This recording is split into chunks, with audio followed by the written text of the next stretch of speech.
studious. Wait, let me close this for a second. Because then if the little... There's so many sirens that go off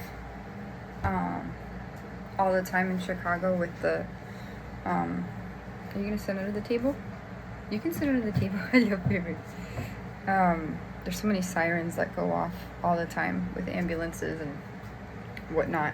So I'm going to do my best to keep this really short and sweet because I keep recording these videos, like vlog videos, and they end up being like 3 hours long. I'm very proud of myself because to the right of me, I have a cup of, which I never thought I would ever have ever again in my life, which is a cup of coffee. And I don't have a cupcake in my hands, but I do have a cookie. I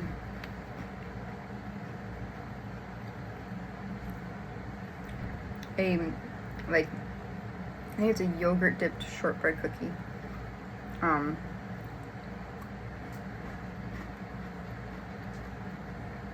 That's something, and I know it doesn't seem like a big deal for some, because you would say, oh, why is that such a big deal?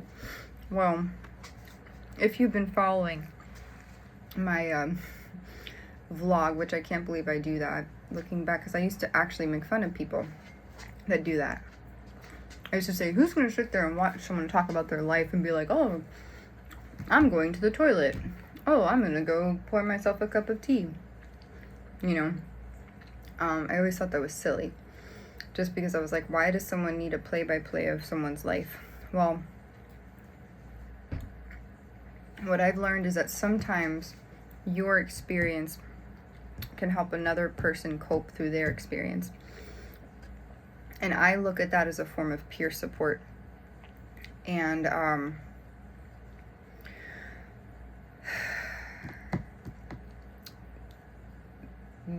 the past few months have been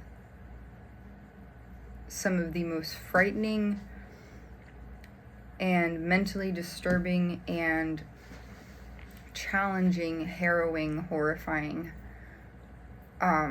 terrifying months of my life on this planet. And there are some words that I never thought I would ever use in my entire life. Like drugging, poisoning.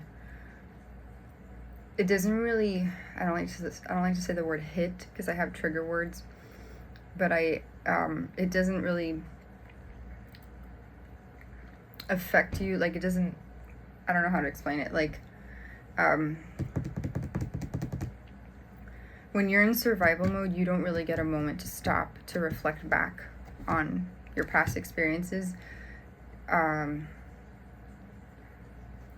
You just kind of just keep going, you know?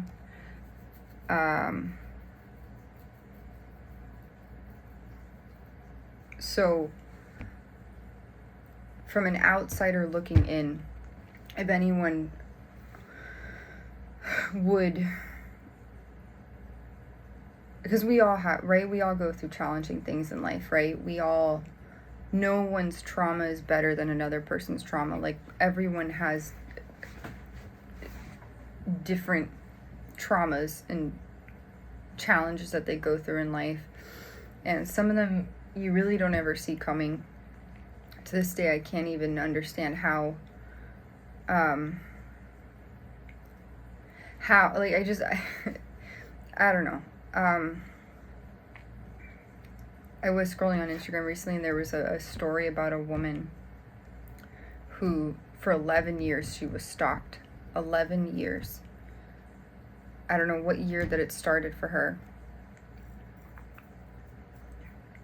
but she was stalked for 11 years. No one believed her. Gathering evidence is probably really difficult and really hard, and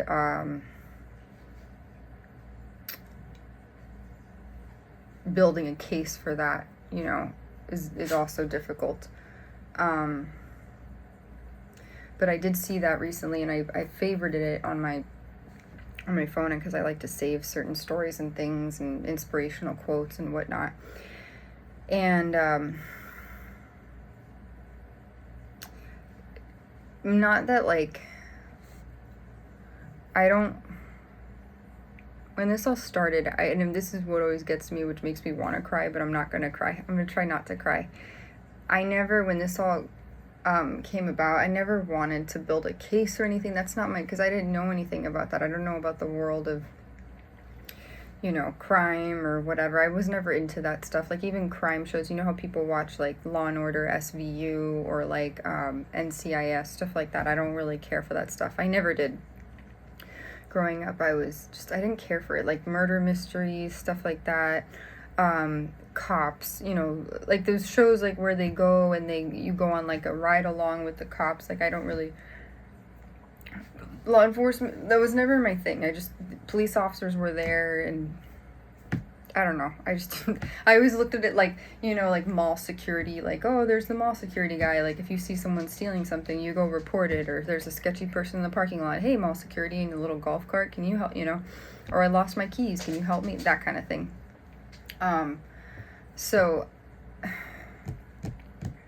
to kind of be thrown into it and nearly almost feel like you die, you know, like, if I describe everything I've gone to someone, and then if they say, well, then why isn't there proof? Like, why isn't the guy arrested? Why didn't this and this? And, you know, if, like, all this stuff that you surmise, why didn't anything come about from it? And I'm like, well, if you don't have enough evidence, then nothing would happen, you know?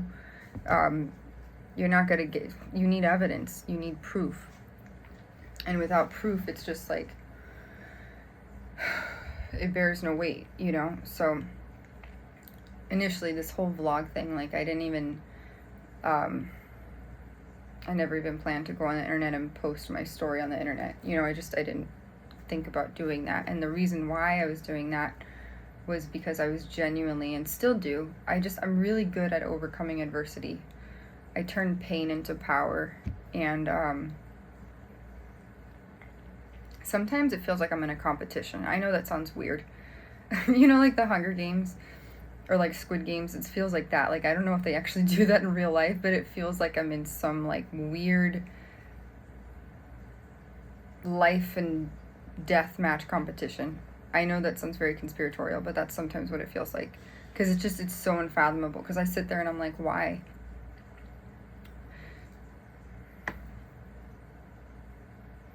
You know? And then when you feel like you've been betrayed or wronged, and you know, the hardest part about this whole thing is that when your intuition tells you something is off, but you don't have the physical, tangible proof. That's the hardest part about this whole thing, is that when your intuition is speaking to you so loudly and telling you, like, it almost screams at you, saying that that person's lying, this person's being disingenuous, that guy's a liar, he's a cheater, I don't know, just, it's like getting a master class, or like, you know, when you're doing your residency, if you're a doctor and you're doing your residency, and you're doing and you have to figure out, I mean, if you don't know healthcare, but like when you do residencies, you shadow the physicians and the attendings, and you do rounds, and then you go to each patient, and, you know, it kind of challenge you to figure out and do deductive reasoning to figure out what the diagnosis is, you know, given what you've learned in, you know, your studies in med school and whatnot, because there's PGY1, PGY2, all this stuff. So it's kind of like that, and when your intuition is yelling at you so loudly, and I think it feels like sometimes my intuition is being put to the test by people, which is really not fair to me, you know, because that's exploiting my abilities of intuitive logic and reasoning. And it's not funny to like, you know, mess with that. Like, it's almost like sometimes like when I wasn't eating certain foods, like, because I had family that, if you followed the vlogs before, I was struggling with, I never had an eating disorder. I had a really traumatic experience with gang stalking and targeting, and it's still, you know, it's ongoing. It hasn't really, I don't know when it stops. I don't know how it stops. Some people just say, I think on Reddit or Quora, that they say it just stops randomly sometimes for some people, and some, like, I don't know when the people are gonna just stop it altogether and be like, hey, we're done talking to you, you know, it was fun, thank you so much, you know, thank you for your time. I don't know if that's how it works. I don't think so. Because what I've heard is that people won't stop gang stalking or targeting you until you're like in a mental institution, homeless, dead, or I don't know, sick in a hospital or something. So there have been points where, like, I remember I would look at like different vendors to buy food from, because I was buying food initially from like Uber Eats and DoorDash, because I don't know, I just, going to the grocery store sometimes, like, I felt like it was easier to just order food. But then that added up and it was very expensive, but I was having weird experiences with the food that I was ordering, and I would get like really weird reactions to the point where I felt like I was drugged. And I don't do drugs, and I'm not talking about cannabis or weed, like where you feel loopy, or like, I don't know, I've never done weed before. I don't know how you feel when you do that, but I'm assuming it's like, woo, you know, I don't know. I think everyone has a different reaction to things, but for me, I was having really weird reactions to food and stuff. So like, and I still don't even know if there's anything weird in that food. Like, I remember I bought brownies from a food store, and it looked, but I don't know if they were opened already, like if the label was sealed. So, but like, I had the weirdest experience with brownies like a few weeks ago, where like, they were Brookies actually, and they were cooked. Were they Brookies? I don't know, but they basically, my heart rate elevated, I started to sweat, and I was shaking, and I couldn't really breathe, and I got really scared, and I thought I was gonna like pass away, because it wasn't good. And I remember calling someone at that time who he had a very calm demeanor, and he just, you know, like I remember dating, I mean, it's like a friend, but it never really got past anything else besides that, and he just like, he was very good at calming me down and stuff. And he lived in another state altogether. He was in Cincinnati, or that area. But it was very scary. And when I first started this channel, I was living in Vermont at the time. And I just wanted it to be a form of peer support to help other people who've gone through trauma or bullying. Because it looks different for people, right? Like, it's, you have some people who get targeted for different reasons, and then, you know, smear campaigns, slander, all this stuff that you don't really want to hear about, really negative stuff. And that's what happened to me. And I remember my milk, like, I remember when I got a milk it was when I first got here, and when we first got to Chicago, because my parents helped me move here, because it was just the closest place to Indiana, because I was in Indiana before. And I remember we got milk, and the milk made me feel terrible. I drank the milk, and it was kind of actually slightly opened too, like when you have the cap or whatever, it was slightly opened. And that was concerning. And then there was recently a water that I bought at another place that was also kind of opened, which is weird. And I returned it and exchanged it. But like, it just feels intentional. You know, it feels deliberate. And it's not nice. It's mean. And here's the thing is that my reactions that I'm having to some of these foods, they could, you know, you can kind of play the whole, oh, you have food sensitivity things, you know, you have food allergies that you don't know about. But my whole life, I've never had any sensitivities to water, milk,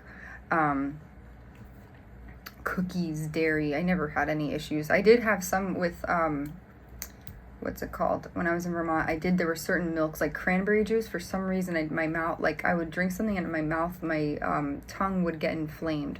So I don't know if there's anyone else who goes through that, like when you eat certain foods, and I don't know if it's like in your 30s, all of a sudden now you get food sensitivities and allergies, but that's what was happening to me. So when I say that it's a pretty big deal that I have a cup of, I mean, I'm not going to drink it all in one sitting, but it is a pretty big deal that I'm sitting here and I'm drinking, you know, I'll have one sip of it, of coffee and some cookies. But mind you, you still want to eat things in moderation. You don't want to like stuff your face with sugar. Sugar's not really great for you. It causes inflammation and makes you break out and stuff like that. But it has been scary. And it's just, you feel like people disrespect you, and a lot of people, I know the people that have written on my channel and stuff. If you do see that I didn't post the other vlog that I did, because it was too long. It was like 3 hours. I looked at my phone, I'm like, I cannot post a 3 hour, like there's no need for people to hear me talk for 3 hours. Like I wouldn't, the only video I've seen that was like 3 hours long, where there was an oracle card reading I've watched that was like 2 hours long. She was with a reader, it was a reader that I used to watch years ago who I thought was wonderful. She was very clairvoyant. Very intuitive. I'm sure she probably still has her channel to this day. She does a lot of love readings and stuff like that, which I kind of try to stay away from because it's just, you can't plan out your life like that. And you also want to let things happen organically. Now, sometimes psychics are good and mediums are good, like when you feel really unclear or uncertain about a certain person. But when your own abilities get strong enough, you can actually get your own deck and, like, you know, pull cards yourself, and then you don't have to worry about listening to other people. I mean, if you want them to confirm your suspicions and confirm your intuition, I think that's different. But I think if you go by your own judgment and discernment, I think that's what's best, and you train your own third eye and your own intuition. Because then you're gonna end up spending money on you don't need to do that. Like, that would be a waste, you know.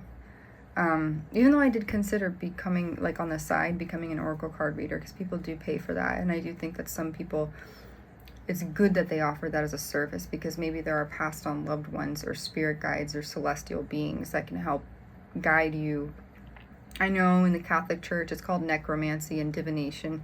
No, I don't abuse that. No, I don't believe in that. I do believe that if you have a gift to do intuitive readings, why not? If you're as long as you're not summoning demons, you know, as long as you're not summoning Hades from the underworld or whatever, you know, I don't think there's anything wrong with that.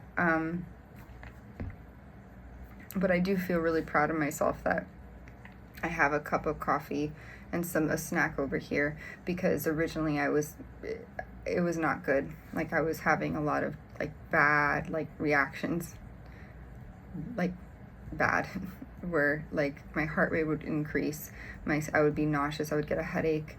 I felt like I've never had asthma before, but it's almost like I felt like I had an asthma attack, which I do need to go to the doctor for, because maybe I do have some sort of, you know, asthmatic tendencies. I don't know. I know there's, like, what, xenophilic, something. I don't know what triggers asthma. I think it's usually environmental things like allergens, upper respiratory, like, sensitivities, things like that. But at 34 to develop asthma, asthmatic people are usually, that's usually something like when you're a kid that you develop. I don't think you develop that as an adult. But anyways, I feel really proud of myself that I do have these items next to me, because that's why initially I created the whole coffee and cuppies thing, was because I wanted to talk about things that bared relevance to me because I do feel like I'm kind of different and unique. As a person, I don't really fit in that well. I don't really have that many friends. I really don't. Like I really have like one friend like in Miami, Florida, but she's a little bit older than me. She's a nurse, and she already has like her friend group. We connect every now and then about Disney and stuff. But which is fun. It's fun to have someone like I know that if I needed to call her about something that I know she would answer. So yeah. And I feel grateful for that. I always say if you can have one person in your corner, I think that's a good thing. But yeah, I have a cup. It's not a cutely decorated cup. I forgot where I got this cup. And then some cookies. But I'm going to try to keep them over there because I don't want to increase my blood. I wish I could get one of those little, there's something called Stello. Fortunately, I haven't ever had diabetes. I feel really blessed for that. I think I've been pre-diabetic, but no doctors ever disclosed that to me. But they have something that's a CGM monitor, that's a continuous glucose monitor. So you put that on your arm or you put on your thigh, and it's what people that would have diabetes, they monitor their glucose that way. You know, because glucose kind of is like a key thing for, you know, that's what helps. If you don't know, that is what fuels your body, and that's what converts, you know, carbs turn to glucose. Glucose gives us energy. That is like the gas for our bodies to fuel us, right? That's what I used to tell kids in the hospital as a child specialist. Like when I did a really basic diabetes teaching, that's what I would say. And then insulin is what helps. That's how I describe it, is like insulin is the key that helps glucose get into your cells so that we can give our cells energy. And energy is, you know, something, glucose is converted into ATP, which then your cells used as fuel. So if you have too much glucose in your body, that's not good, and that's what causes, you know, diabetes. Or if you don't have if your pancreas doesn't produce enough insulin or produces too much of it, then you have problems. Anyways, I digress. But a lot has happened since, I don't know when the last vlog was that I did. I realized I'm going to kind of do less of those, just because I think it's a very touchy situation because being targeted and stuff, or gang stalked, if you will, even if people do it as a joke, because I think a lot of it is, for the people that do it, I think they do it as a joke. Like, they see it as something funny. It's not funny. Some people see it as a test, you know, like a test of strength, a test of willpower. I hope I'm not being bet on like a horse in a race. That would be really, really shitty, because a lot of my readings say that people treat it like bets. Like, oh, I once thought, to be honest, I know this sounds trigger warning for some people, and I'm going to get very candid here. Sometimes I thought that I was like put on some hit list on some like dark web thing, like a dark web ASSASSANITION list, because it was just too strange, because there was no touching involved, and it was all just like, I felt like I was being, and I've never been to like a college party. I've never like been to a bar and been roofied at a bar. But this is like I said, when I was in Indiana, I had a really weird situation where like my food that I ordered from a fast food restaurant, I felt like it had some type of drug or chemical substance in it. And that was terrifying. So I don't really want to talk about that anymore, just because it's very scary to me, and I feel really blessed to be alive, because I feel like it could have been another outcome. And I just feel like there's secrets and things that people keep from me. That's just not fair to me, because you don't do that to another human. Like, happy people don't go around hurting people. Usually jealous, envious, con artists, evil, mean people do that to other people. So yeah, I will say I have a newfound appreciation for food and water and sleep and having a roof over your head, because it could have been very different. Yeah, I've also I've learned that recently, I'm not going to go too much into it because in the other vlog I did get into it, and I'm not going to get into it just because I've learned that you can be reactive about stuff, and that's not really maturity. Maturity is like when unless someone physically accosts me, or if someone like lies. So defamation, there's the term on defamation, I forget which one. I think it's defamation of character occurs when someone makes a false, damaging statement or fact about you to a third party, which subsequently harms your reputation, career, or livelihood.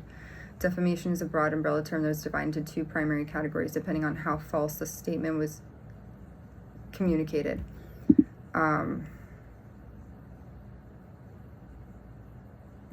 So also, like, with gang stalking and stuff, sometimes people can make up stuff about you, and they can try to get, legal things involved so that, you get discredited, and there's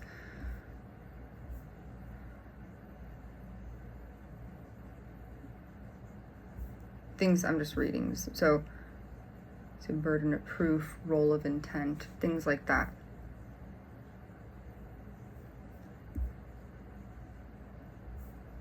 But the thing is, I don't have any proof from anyone showing this just yet. I just intuitively, I sense that because it's just too strange, all the stuff that I've gone through. And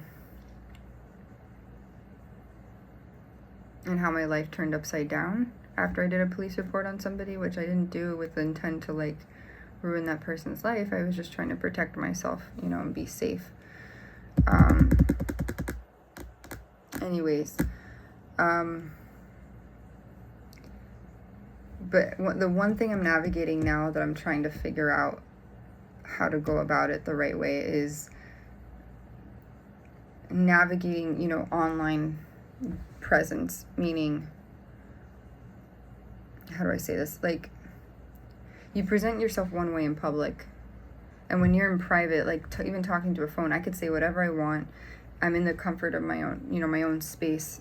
I did move from downstairs to an upstairs apartment. It's a studio, so it's not a one bedroom, it's smaller. I feel grateful to have a roof over my head, just in case people were wondering.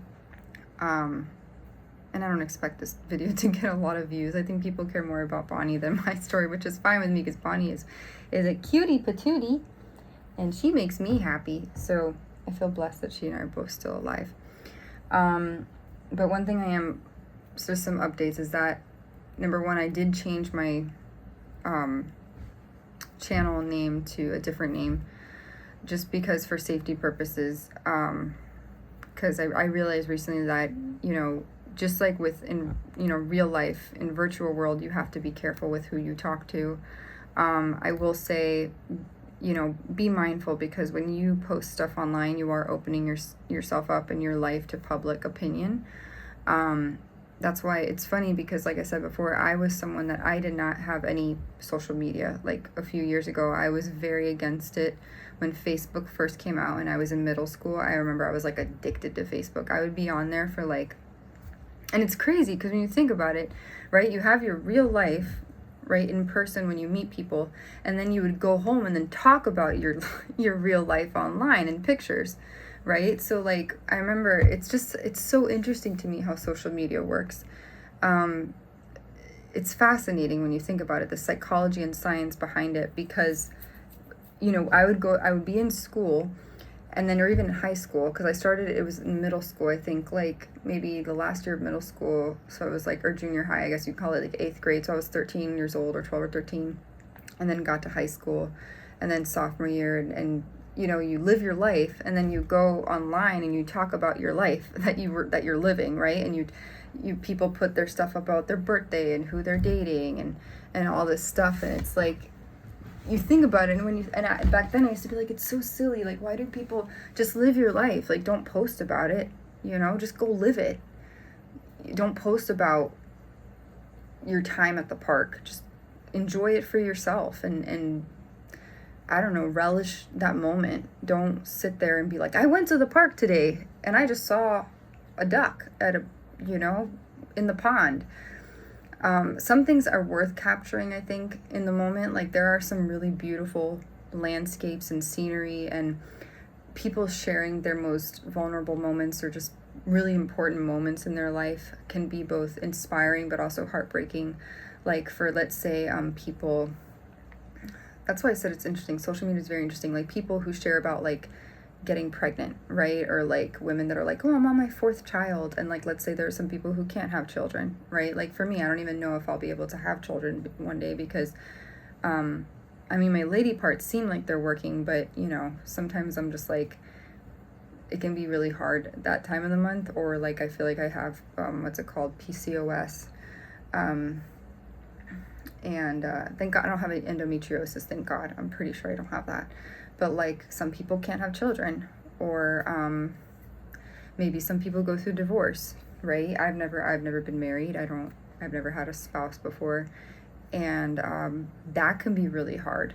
Or maybe some people lose a spouse. You know, some people are widows and their spouse passes away from cancer or from a car accident, or God, hopefully not murder, but that happens also. So, you know, people see these moments, you know, celebrities post about their life, and like, okay, for example, celebrities, right? Let's talk about that for a second. Celebrities live in a very small bubble. Their world is very different from everyday people's world. They have surplus of money, right? Because yeah, they've worked hard for it, maybe musicians and stuff like that, but they post pictures of themselves on with Bugattis, or buying Fendi bags, and you have a mother, you know, that lives in the projects or in Section 8 housing that's trying to, you know, just because of generational reasons, you know, maybe it was hard for her mom to give her opportunities because of whatever reason. So she, you know,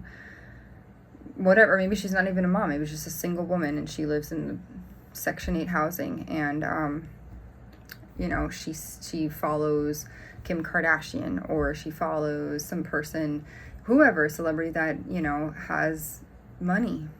And, you know, and if you're not mentally strong, you can go, oh, they have this, and this. I wish I had that. And, you know, there are people who work towards that and say, I'm going to have that lifestyle, and they try to manifest it. But there's a lot of things with social media that, like, I've kind of had qualms with and issues with. And I'm like, I don't really, you know, but then on the plus side, I'm like, it also kind of helps bridge the gap between people that you would never otherwise connect with. Like, when I was doing, which I'm not going to mention the name of what it was, but there was a time last year when I was doing, I guess we'll call it freelancing. We'll call it that. And you know, there were guys that I would connect, that I would talk to, that were living in, what was it? Was it Israel? I think one guy said he was from Israel. I think, I don't know. It was Israel or Australia, just different states also, you know, and even not that, just that there was, I don't know if it was jobs or things, like, I'm trying to remember what other platforms. Oh, like also the Flip app. That was interesting. I got to connect with some people on the Flip app. If you don't know what it is, it's kind of like TikTok. And it was a lot of fun doing that. And it felt very real, like real people talking about their things. And then you would debate the person and you would like add on to their commentary. So that was interesting. And it kind of, I saw the benefits of social media for the first time, because I used to think very not highly of it, because I used to think like, oh, it's not good, like people get, because I even myself, I end up like getting too much, like I'll be on my phone for like sometimes 2 or 3 hours and I'm like, I need to get off my phone, this is not productive. But also at the same time, we're connected, but we're also at a distance from each other, so it does kind of help bridge that gap, right, between people that you never otherwise, because that's the beauty of the internet, you never would be able to do that before, right?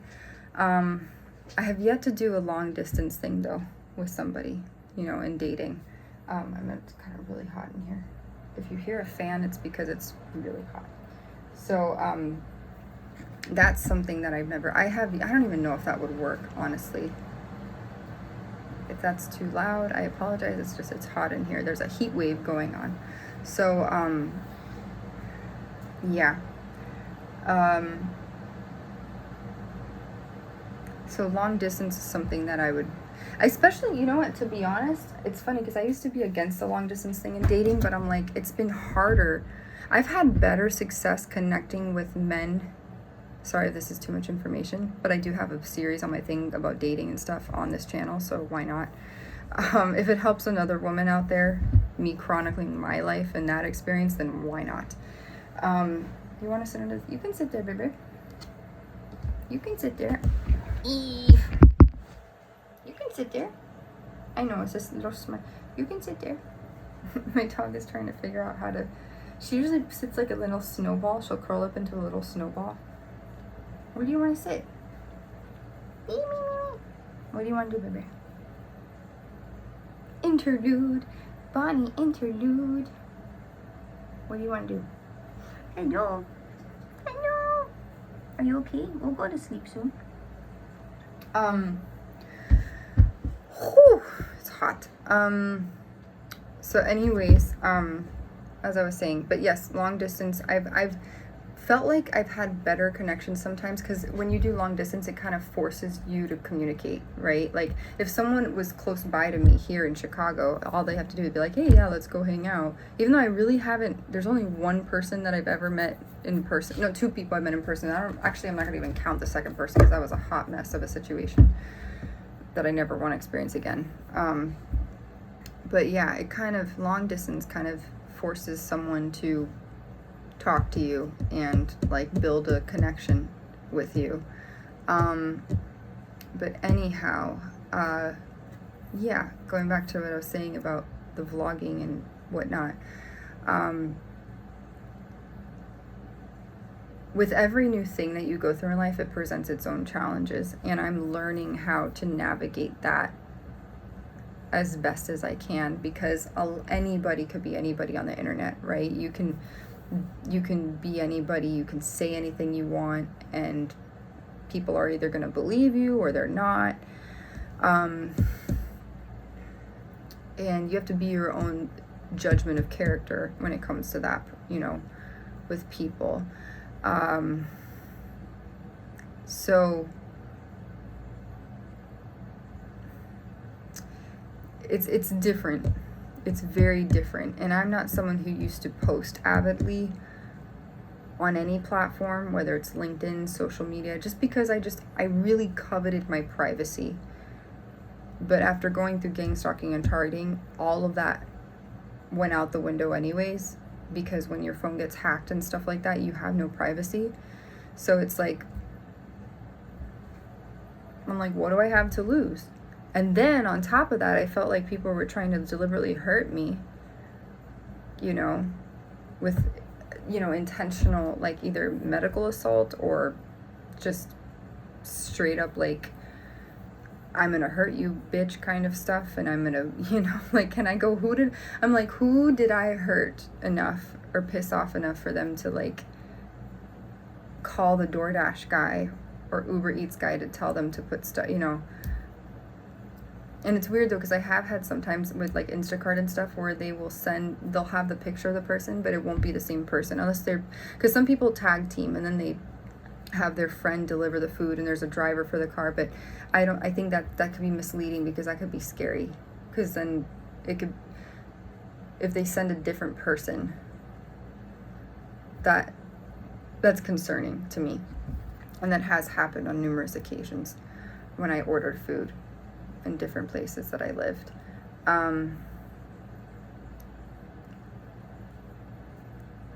So anyways,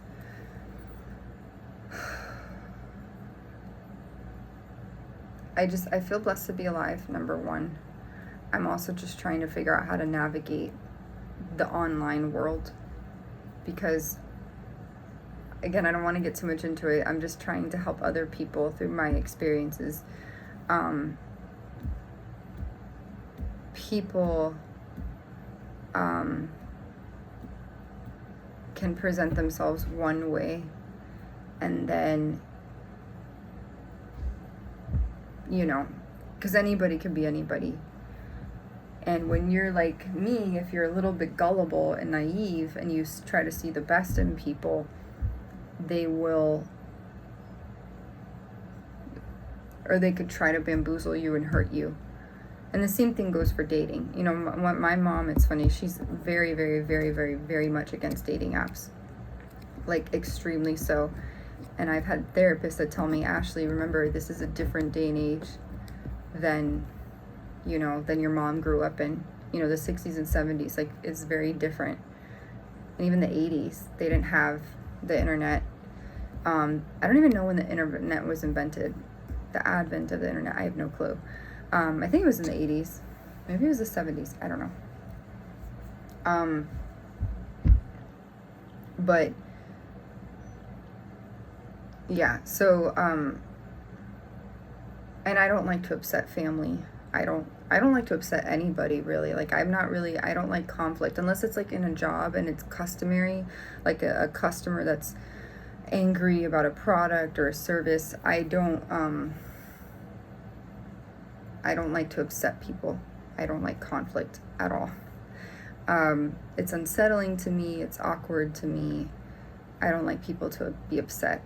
I'm like literally like the Poppy troll in Trolls. And so to go about this experience and have people be upset and all that, or even like, you know, like I was mentioning about dating with my mom, like my mom and stuff. It is a different day and age, and you do have to be careful on the internet. Be careful about what you read. Be careful about who you listen to, because that feeds your soul and it feeds your mind, and that kind of determines your outlook on life. And you know, and for me, I'm the kind of person that I take things at face value. Like, if you tell me something, I will believe you because I don't lie, right? I'm not the type of person that lies. So, like, if you present yourself one way to me, I'm going to believe that.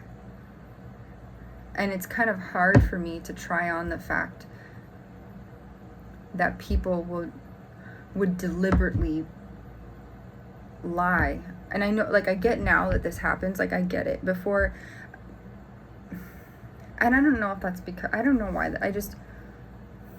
I was raised in a home that lying was not permissible at all.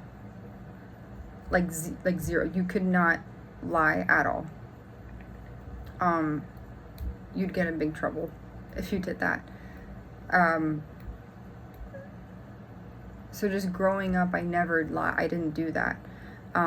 Even to the point, like, let's say someone gave me a gift, and if I was like, let's say I didn't like it, I would be like, oh, this is nice. Like, oh, thank you so much. Like, it's very hard for me to I show it on my face. Like, I can't, it would be very hard for me to be like, oh, thank you. Like, I'll be like, oh yeah, thank you so much. It's very kind of you. Oh, I appreciate that. Like, cause I don't want to be rude, right? Cause if I put effort into something, right? If I cared about something that I'm giving someone and I genuinely thought, like, if it was a good thing, then I would, you know, and there's been times where I've given something to someone and I'm like, I wonder if they like it, and if they don't, you know.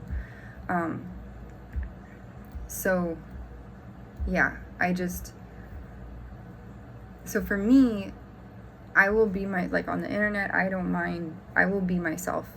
And I may not be widely accepted by people. People might go, oh, I don't believe her, she's full of shit, and I don't believe anyone's that's nice. Like, I'll never forget, there was a time when I was working as a server, and I mentioned it before, probably several times before, and I used to wait on a lot of cops in Miami, just because the Italian restaurant I went to, my boss gave a 50% discount to all, like, military, law enforcement, everybody. And they all loved that discount because they were like, you know, who wouldn't, right? So I just took care of a lot of cops. I'll never forget, we had Miami-Dade cops that came, and I was like, hi, welcome to so-and-so restaurant. My name is Ashley. I'll be taking care of you. These are our specials today, blah, blah, blah, blah. Is there anything? And I would greet everyone with a smile.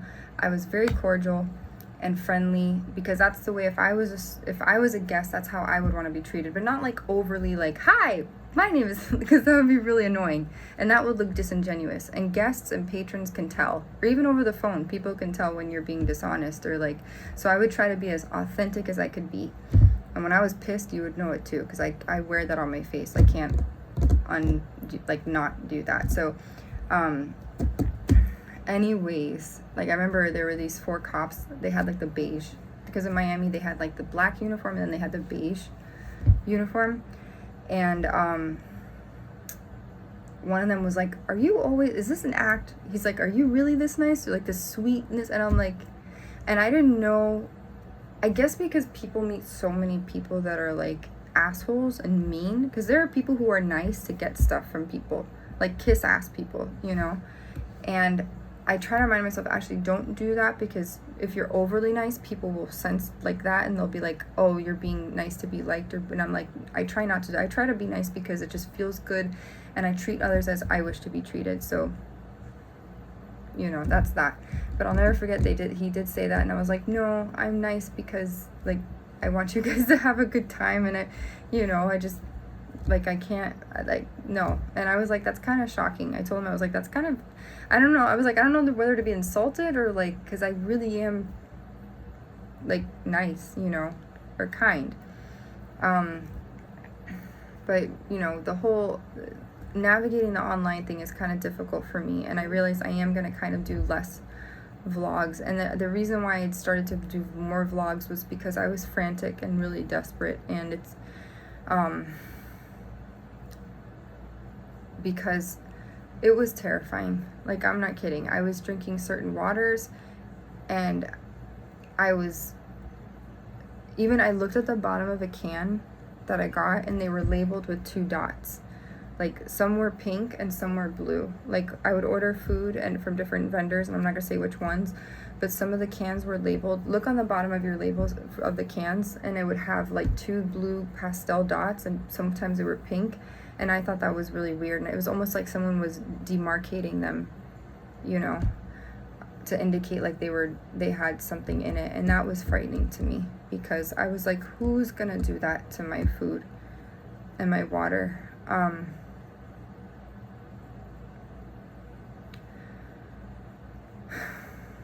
And I don't know how to teach people to respect me, you know. And if you say, Ashley, then how do you even prove someone's doing that? I don't know. I'm not a scientist. I'm not a chemist. I don't know. Anyways, but I was vlogging more because I was also doing that because I thought if something bad happened to me, I didn't want people to look at that as like, oh, she took her life, or, because it wasn't that. Like, I would never want to take my life. And a lot of people, when they're gang stalked and targeted, unfortunately, they get mislabeled as having like mental illness or like bipolar disorder or schizophrenia when they don't have anything of that. They're probably just traumatized with PTSD and whatnot. But I don't have bipolar disorder. I don't have dissociative identity disorder. The same Ashley is the same Ashley from, you know, teaching kids yoga to doing the thing that I did last year.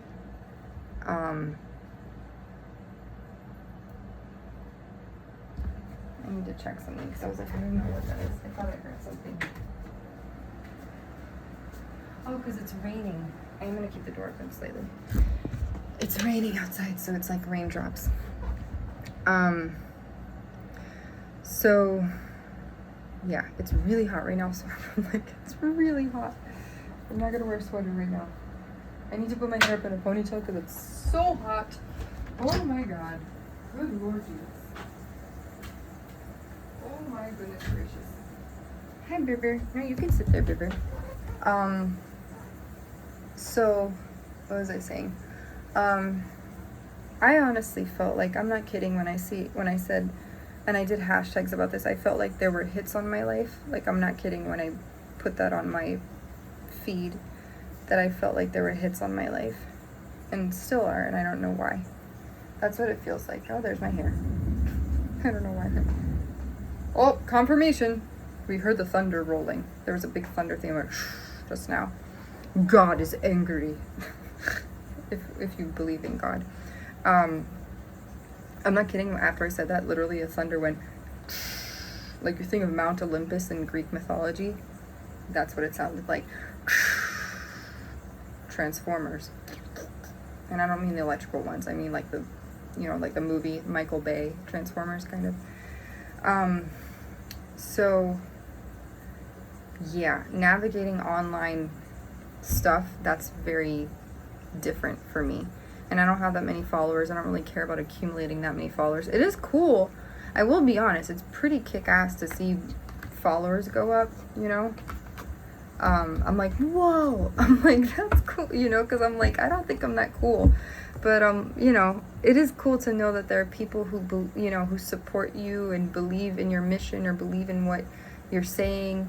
Not to validate yourself or your presence, but just to validate, not validating your worth, but just like people who believe in your cause and they believe in you, right? That's really neat. But I'm also at the same time, you have to be very wary of, there's online safety as well. Because there are people who can trick you and could lie to you, especially as someone being targeted or gang stalked, as the term is, which is stupid that I even have to say those words. It really frustrates me because I had this really wonderful life and then all this shit just happened and it changed overnight. But you have to be careful. Even that, regardless, you still should be careful because anyone could present themselves as anybody on the internet. I can, my neighbor can, anybody. So, yeah, you have to be careful. And I'm the kind of person that I will give someone way too many chances. Like, way too many chances. And I've learned that I can't do that anymore. You have to, and that's the hard part about being an empath and intuitive person, is like you can see someone's potential all you want, and you can see who they are at their core, but you can't fall in love with potential, and you can't be their therapist, their unofficial therapist. You can't go into their soul and bring out the parts of them that you see that they don't see themselves. You have to go by their actions, not just their words, their actions. And I always say that integrity is when your actions and your words align with each other.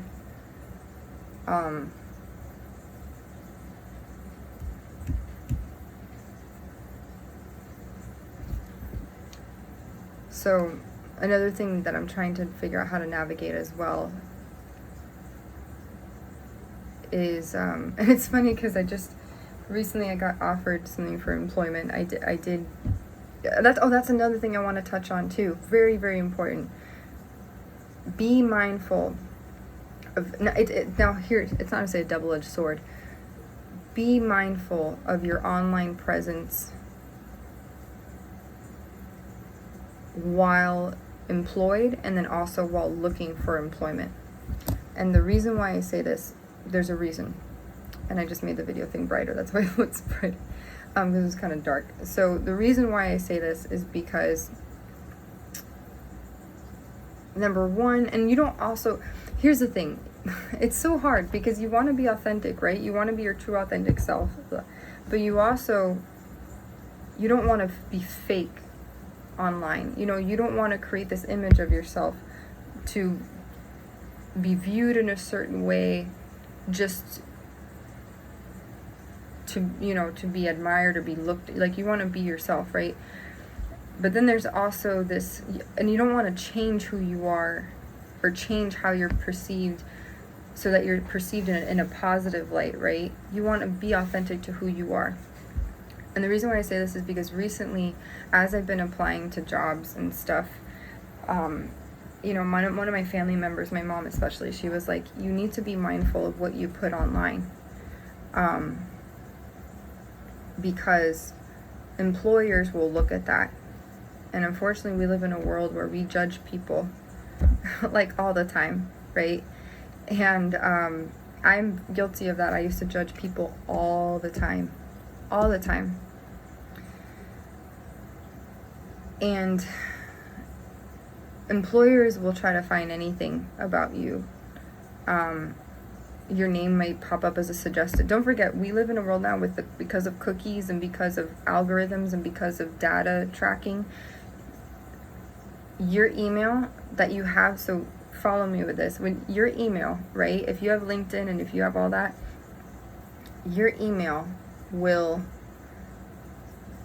since it's associated with your name and your accounts, that could come up off on a recruiter's Facebook, right? It could say suggested person, Ashley, whatever, you know, and then they click that and then they see. So, you know, be mindful of your online presence, be mindful of what you say. But I also don't want to discourage people to not be their authentic self, because I've come to realize, you know, my past doesn't define me, but there are things in the past that people in the professional world, and the thing is, people don't understand my story either, so they don't, from an outsider perspective, if anyone saw that I did OF, I'm just going to call it OF, not the actual, if you don't know what OF means, then I'm not going to go into that. People that will understand what if you'll get it if you know what I mean.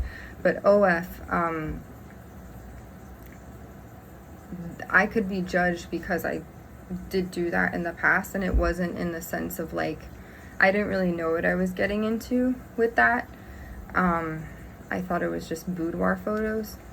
You know, I thought it was like Victoria's Secrets, but for the average person, you know, like I didn't know it was like, you know, and I didn't consider myself a model. That's what they call them, OF models or whatever, but it's not really that. It's like the virtual version of Playboy or whatever. So, you know, which isn't, I mean, it's not, I mean, you have Maxim. Maxim is like very sultry, seductive content, but it's not, there's no nudity, there's no toplessness. It's just very seductive, provocative, like, you know, whatever. So that's different. But OF is like pushing the envelope when it comes to that stuff. And no, I didn't go into that because of, like, there's people who go, oh, she probably did that because she wanted to be famous or she wanted to get into show business. No, I don't care to do show business or any of that stuff at all. Like, my thing is, I love working with kids. That was my thing from before. It was working with kids and working in pediatrics and healthcare. That was my niche. I loved it. In psychology, spirituality, that, like, yoga, wellness, that was my thing.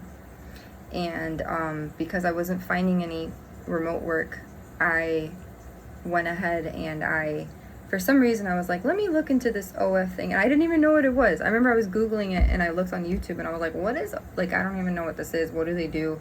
I had to Google certain terms that the women would use. And I was like, okay. I just know that there was a song, what's that song? I think it's called Savage by Beyonce. And she says, on her demon time, she may start her whatever fans. And I didn't understand. Even back then, years ago, I didn't even know what it was. So it's just interesting. So because of that, people could probably go, oh, because, you know, your Social Security is tied to everything. So if anyone does a background check, they're going to see that. And I think you get prejudged and people don't know my story or what I've been through. So you just, and some women could give a crap less. They probably like, I don't care what, no, but you should care, because 2 years or 3 years down the line or 4 years down the line, you may get a job, an opportunity for a job that may be your dream job. And yes, do I know that there's some people who do like exotic dancing or stripping, like in real life, not in virtual world, in real life, who do that to pay for nursing or medical school? Yes, there are women who do that. Would I ever do that? No. That's like a whole nother line I would never cross. But there's also, too, because of that, I learned how to navigate, you know, sensuality and sexuality and stuff like that, which I did get a little bit more confident in. And I told myself, I go, Ashley, you should never feel sorry for embracing that side of yourself. Just you have to navigate it with class and tact. I think being curious, innately curious about that stuff is okay. And also, I want to throw this out there too. I've noticed that for me personally, I don't know if anyone else that's targeted out there, for me, I've noticed that I may be, and this is just intuitively, I don't have the actual proof of this, but I feel like because I've been targeted and I might have like people that I don't know maybe hacked into my phone or computer and stuff like that. People who know another person, whatever, if I apply to a certain job or, I don't know, just anything in general, like my life I feel like is under a microscope. I can't prove that, but it feels like that because I'm sensitive to energy. So because of that, I feel like I get judged silently or privately for things that I shouldn't. Like, for example, I'm just going to give an example. I've applied to jobs, right? And I feel like people who shouldn't have access to my personal life are going to judge me on my personal life, like things that are private to me. Like, for example, if I connect with someone, like dating, and yes, I know that people out there are gonna be like, oh, you're dating a honeypot and they're bamboos. I don't give a shit. I'm sorry, respectfully, I don't. Like, if anyone's gonna be a honeypot and try to break my heart, bro, like, they're just a jerk. Like, I've come across jerks for like, I don't know how many times. Honeypot, booble pot, like, it doesn't matter to me. As long as I show up authentically, and if they want to like get information, they're not gonna find much. I like the color pink. I like my little gratitude journal. I have a dog named Bonnie. I do a prayer box every night, or try to. I read cards on occasion. I believe in goodness, integrity, kindness, positivity, yoga, holistic wellness. Like, there's no secrets. I think I'm slightly telepathic, maybe. I can't move shit with my mind like that girl in Stranger Things. I don't hold evil intentions for anybody or anything. So, like, I'm an open book. I have nothing to hide. So if someone wants to do stupid gang stalking and be like, I'm gonna break your heart because I'm gonna be like, you're stupid. You know, I'm gonna play a trick on you and no. Anyways, so not to vent or rant or rave, but I do strongly feel like people who shouldn't have access to my personal life, they do, and because of that, I feel like I'm prejudged on decisions that I make as an individual, for me, are being scrutinized and criticized. Intuitively, energetically, I feel this. And like recently I said, I've connected with someone from my past, or even just, not even in the past, just in general. Like, I'll connect with someone and then I feel like the way I behave with that person or interact with them will have an effect on whether I get hired for a job, or how I'll be perceived by my peers at a job, or in public, like in general.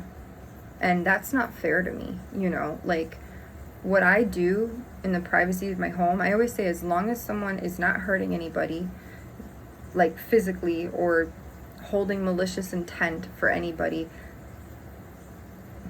And first of all, people shouldn't have access to my personal life.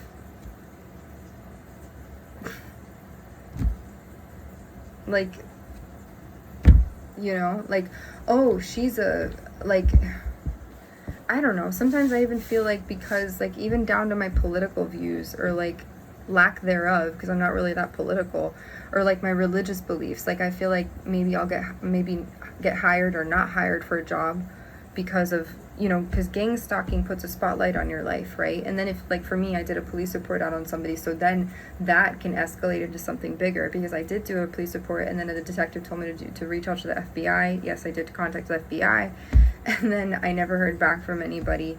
And it's just like, I don't know, it's awkward. The whole thing is awkward. and weird, and then it just feels like I'm in a weird social experiment type of thing. I don't even know. Sometimes I feel like I'm being studied and watched, and that's different. That is whatever. If someone wants to study my behavior and see how I react, all I ask is that people are authentic, and that you don't dupe me or trick me, to just see my reaction to things. But I will say that sometimes I do feel like I'm being prejudged. Like things that people shouldn't have access to or know about me, like the way I interact with, like, a guy. Like, because sometimes, and I don't mind saying this, I don't know if I should put this as a dating thing, like sexting, right? Some people are very, okay, like if you're doing casual connections or relationships with someone, some people are very against sexting, but why a boss of mine shouldn't know who I'm sexting, you know what I mean? And sometimes I feel like people that shouldn't have access to my life or that information do. I know that you could say, well, Ashley, you don't have any proof of that. Well, intuitively, I feel that. And then I'll be prejudged on that. Like, oh, she does sexting? They shouldn't know that. I don't mind sharing that because that's a normal, like people that are married. If you don't text your spouse, I hope you people do that. I hope you people make it spicy with your partner, because that's how you're going to keep love alive, right? That's how we keep the planet going, is through procreation. But what I do or don't do in my personal life should bear no weight or should have no bearing on whether or not I get hired for a job or not. And I strongly feel like that's the case. I don't know why. Intuitively, I strongly sense that.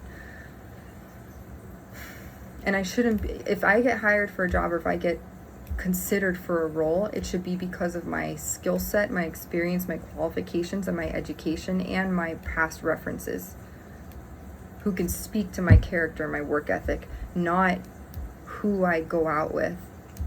Even social media, like, at the end of the day, like, as long as I'm not putting fuck the world, horrible derogatory stuff. And I don't think I'm doing anything provocative on Instagram. I usually have pictures of, like I do of my dog or flowers, nature.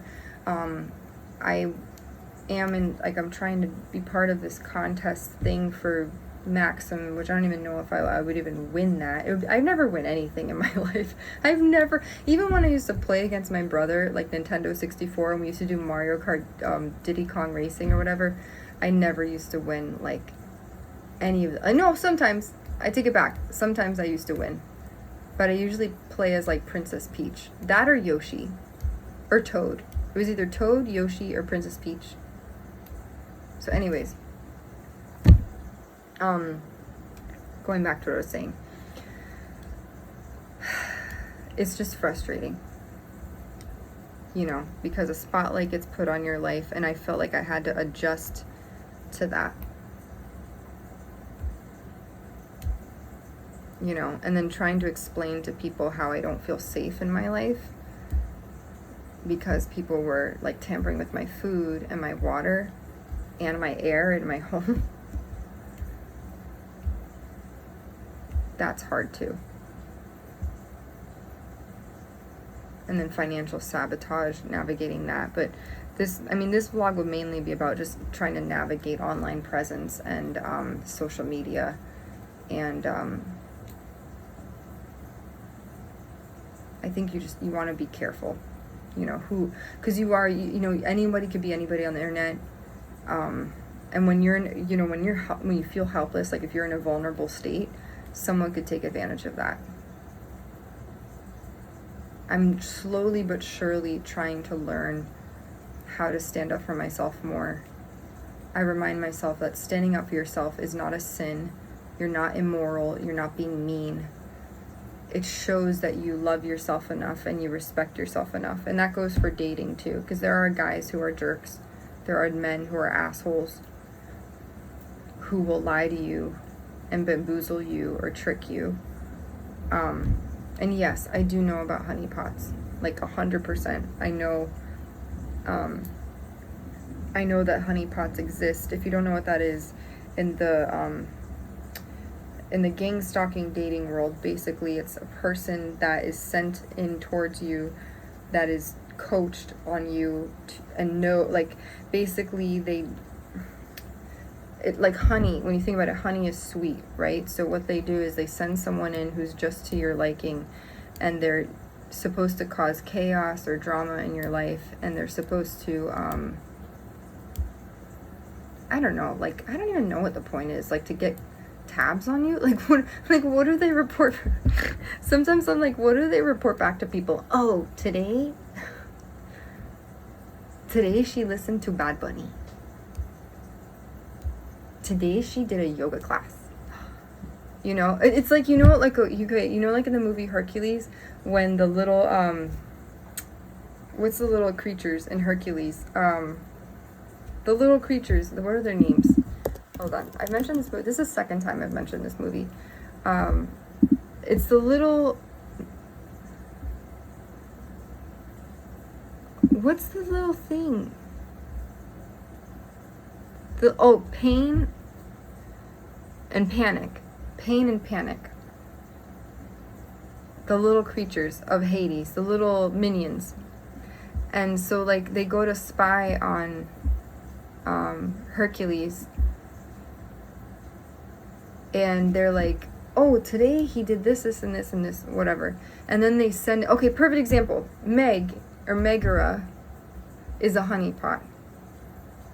Megara is a honeypot, and Megara was used as the lure, the insider person to essentially find Hercules' Achilles heel. So Hades, like, basically the bad villain of the underworld in Greek mythology, enslaved Megara for whatever reason. I forgot why. Let me look it up. Why did Hades enslave Megara? Oh, because she made a Faustian bargain, selling her soul to the god of the underworld to save the life of her boyfriend. Tragically, her lover betrayed her shortly after and abandoned her for another woman, forcing her into permanent servitude to Hades. I did not know that. Oh, so she sold her soul to the Lord of the Dead so that to save her her boyfriend. I didn't know that. I didn't know this. Oh my gosh. Now you know. If you don't know, now you know. And then she saved herself. What happened? I think that in the movie, she almost dies saving Hercules, because she ended up falling in love with Hercules. So she ends up saving Hercules, and then Hercules ends up saving her because he goes to risk his life to save her, and then he becomes a demigod. Anyways, but that's my point, is that basically Megara was a honeypot to Hercules, because Hades sent her in to find and I'm like, what's my Achilles heel? I don't mind saying it. Probably my family. My family is my Achilles heel. And I know people saying gang stalking, oh, they get families in on it, and trust me, I've already dealt with that. I've been skeptical of certain things my parents give me, or food, and I know they say, oh, never accept gifts from people because people pray over it and they do curses, and I mean, people probably do, and trust me, I've already thought about that. Like, should I accept this thing from somebody? Should I accept this dessert? Or, because I have had certain foods that have been given to me, and I'm like, I don't know if that's safe to eat. But it's kind of like that. When they send someone in to kind of get the inside scoop or the 411 about you. But for me, I'm like, the only way that could be tragic or dangerous is because I've also learned it's the people I listened to this recently on a motivational thing. They said it's the people closest to you that can hurt you, because they said a stranger can sting you, but it's usually the people closest to you that become your enemies, because they have direct access to you, and they know about your strengths and your weaknesses. So that's a bit frustrating, and nerve-wracking, because if you let these people into your life and you trust them, they are liable to coming in, totally brainwashing you or conditioning you or grooming you, and then stepping out, or getting direct access to you allows them to kind of mold you and shape you into who they want you to be, unless you have a strong mind, unless you're not easily assuaged or persuaded. If you have a strong mind of your own, you're an independent thinker, you're less easily manipulated, right? So I know you have to be mindful of honey pots and honey badgers, or whatever you want to call them. I can't even believe this whole thing exists with this stupid psychological warfare. I can't believe it exists. Anyways, I don't know how I got into talking about that. That's what I was saying. So online presence, social media,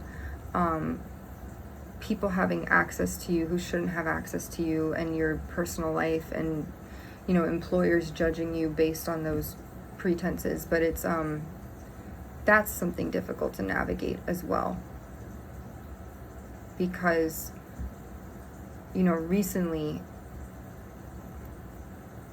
and I will be honest, sometimes I feel like, if I'm being really totally candid, sometimes I feel like I have to censor myself, or I can't, like I'm scared to talk about sex, or stuff like that, with certain people. If I like someone, I'm scared to I don't know, just I don't know. I already had enough issues with that growing up, because I grew up Catholic. So it's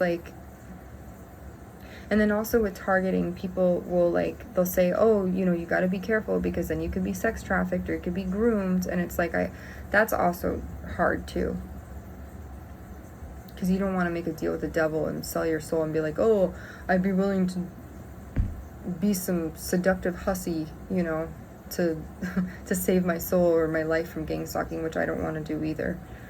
But I will say that I do feel like sometimes I get judged, because people will make up their own assumptions. And when it comes to job security and housing and all this stuff, unfortunately, people don't go by you, they don't go by who you are, in person. They'll listen to, if they don't have a strong mind, if they're not an independent thinker, meaning they don't engage in active inquiry they don't question information, right? They'll just take it at face value, and they'll go, okay, someone told me that, okay, I'm gonna be a dumb sponge, and I'm just gonna, no. If you actively go, okay, that's what you're saying, but I'm going to do my own research. Let me look in to see if this is really valid and feasible. And then based on that, I'm going to come to my own conclusions. That's what an informed consumer of information does. But someone can go, oh, I heard that she does, and that on her phone she does, and then they'll, and that's frustrating. And with targeting and gang stalking, there is a lot of invasion of privacy, because there's a lot of phone hacking, phone cloning, screen mirroring, and stuff like that. And these people will be very discreet. You won't even know that some people are on your things. The only things that have been giveaways that I know about it was years ago, my IP address. I'll never forget, I went to Walmart.com or Williams-Sonoma or Nordstrom's, and it'll default to Massachusetts, or it would default to Connecticut, or it would default when I was in Miami, or it would default to Sacramento, California, or Oklahoma, the Bronx. I don't know if it was Croatia or Czechoslovakia. There was some country that I don't even know of. It would show as being in that country, and I'm like, I don't even know. I've never, and I didn't have a VPN at that time, so that was a little funky for me to deal with. But anyways, my biggest thing, I think the biggest takeaway lately for me is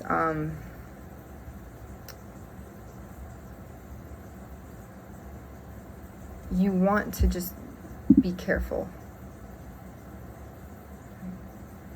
because and also nothing ever leaves the internet, ever. If you think that it goes, remember, your social security, your email, everything is all, and people track data anyway. So if there's anything that you feel like you'll regret later, and I'll be honest, I don't have any regrets from what I did because I did it with a good heart. In fact, I stopped doing that stuff, the OF stuff, because it felt uncomfortable, because I thought it was just pictures. I thought I was going to be like in a cute bikini, or I don't even wear bikinis, or like, a negligee, or like, and it's funny because people do that on Instagram when they model lingerie, like for the company.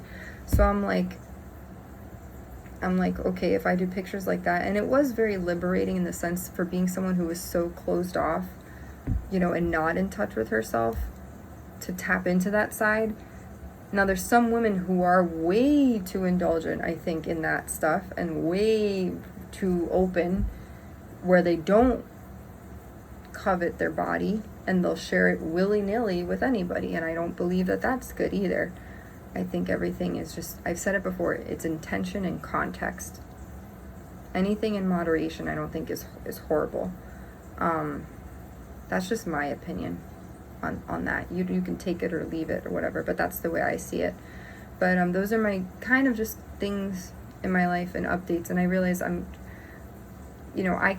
in terms of gang stalking and targeting, I can't control that.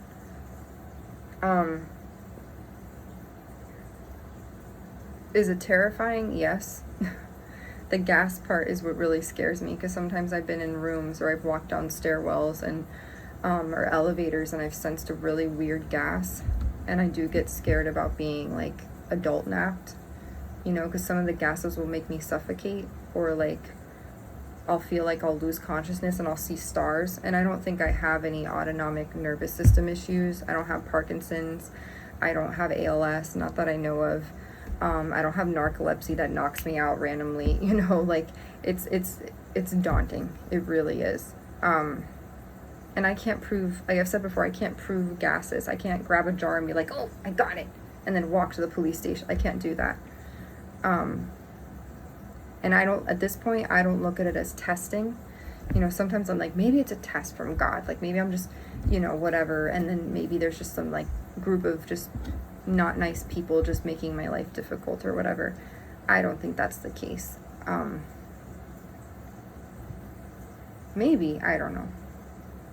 To do that to a whole department store is kind of like weird. And I don't know why anyone would want to capture me anyways. I just know that a lot of the people who were doing this stuff to me kept making me feel like I was a Pokemon, and that's the theme. I know that sounds really stupid, but I'm not kidding when I say that's the running theme, that they made me feel like I was a Pokemon that needed to be captured. And go figure. That's initially why I mentioned trafficking. So I haven't been caught yet. So that's a good thing, but it's not fair to me to live my life that way. Like there was one point where I was like in Virginia, and I was afraid to like walk into a dentist's office. I was afraid to walk into a FedEx store, or an urgent care clinic, or a workplace, like an indoor workplace. And I feel really blessed and fortunate that I haven't, and I don't want to cry about it, but it's just, again, I've been in survival mode, and I haven't even had like the moment to like breathe. Some days I get a reprieve where I get to like not have to worry about this stuff, and then there are other days where I'm reminded like, oh, Ashley, like you're like a prisoner in your own home. So, and I know I did nothing wrong. I'm completely innocent. I've never been arrested. I don't have anything on my background check. I know a lot of people that say, one person said, oh, you're being watched by the feds. And I'm like, I'm like, that's hilarious, because I got recruited to work for that agent. I mean, like, I applied and then I got called back or whatever to sit for the exam.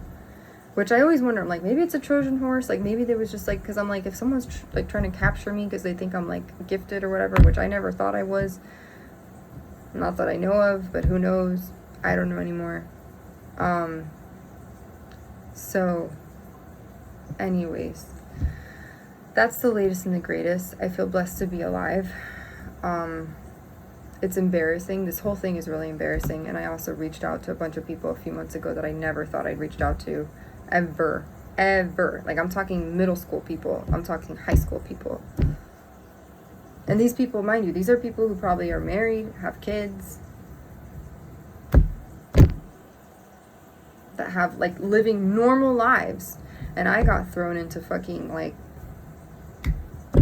I feel like my life for the past 6 years, up until 2021, my life was kids, yoga, waitressing, pediatrics, student. I was a student for OT student. And then all of a sudden it became law enforcement world, espionage, FBI, like, and I'm Target, and I'm like, I don't want this to be my world. I really don't. You know, I just don't. I just don't. I wish I could snap my fingers and I could be in some remote location somewhere. Not super remote, but enough to, like, feel safe, you know?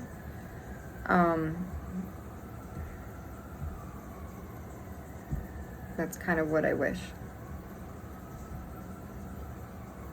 It's funny, here come the sirens again. It's so weird, like, it's the timing of these things, it's just so bizarre. Because that's another thing, is noise harassment. When you're targeted and stuff with gang stalking, they use noise harassment. So anyways, which I don't want to get into. But, I mean, I have been gaining weight. That's a good thing. If anyone, because I know people that watch the channel and they're like, I wonder what, you know, some people, I will say what has been nice are people that have offered comfort and solace from a distance. Like, I've had people go, I'm praying for you, like strangers that I don't know saying, I'm praying for you. Because at first I wasn't getting that emotional support from family and from friends, and I was kind of going at it alone. And now it's a little bit different. Also, I've changed my attitude towards it. I started to kind of take charge of things, and in my own way, I started speaking up and speaking out against it. It did feel kind of like a puzzle, though, I'll be honest. It felt like I was solving a riddle or a puzzle, you know. It would be so nice to just close my eyes and for like 2 seconds or like 2 minutes or 3, you know, to feel normal. Because I still do have trigger words. Like, for example, like when I'm doing a survey, and I don't mind sharing this, like when I say last minute or last week, it makes me think of like, oh, it's my last week of life, or like my last, like when it's like, I'll do a survey and it says, what have you bought in the last 12 months or the last 6 months? And in my mind, I'll read it as, oh, you have 6 months left to live, or you have 12 months, like you're in your last, you know. And that's another thing with gang stalking and targeting. They make you feel like death is imminent, or it's impending, and doom and gloom.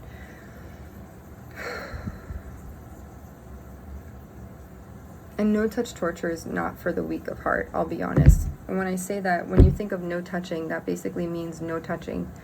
No one will touch you. They won't shoot you, they won't stab you, they won't throw acid on you, but it's all like using gases and drugs or poison and stuff, or electronics, to try to throw you off your, you know, your path, and to distract you.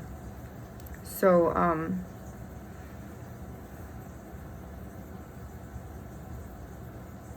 yeah. I just feel really lucky to be alive. That's all. And I try to like create some semblance of normalcy in my life by like I'll listen to music that makes me happy. I like to sing sometimes, not for fun, but I sing. I did a video on the things that have helped me cope. I will, you know, obviously play with my dog Bonnie. I know I need to walk her more. I get nervous about, you know, I don't really go out that much. Honestly, I go out for like groceries, and I've had weird things happen at grocery stores. Like, I'm not kidding. I've had weird stuff happen at grocery stores, and at like drugstores and CVS and stuff. Like and I'm like, am I imagining it? And then they'll be like wearing masks inside the stores, you know, like what we wore for COVID. And I'm like, I don't know. Considering everything, I think I've done pretty well.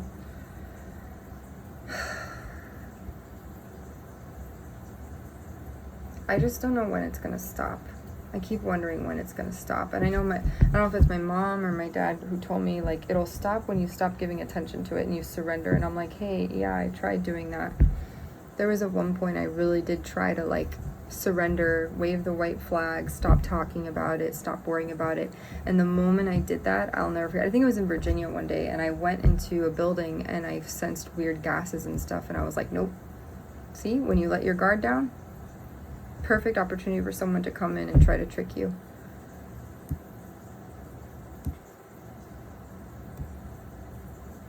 So trusting people is hard as well. I also don't want to get to the point where, like, you know, like where I don't trust anybody.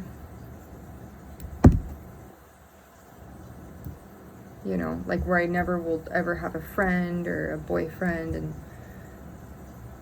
because I know I deserve those things, and I had them once, you know, as a kid, even as a young adult, I had friends.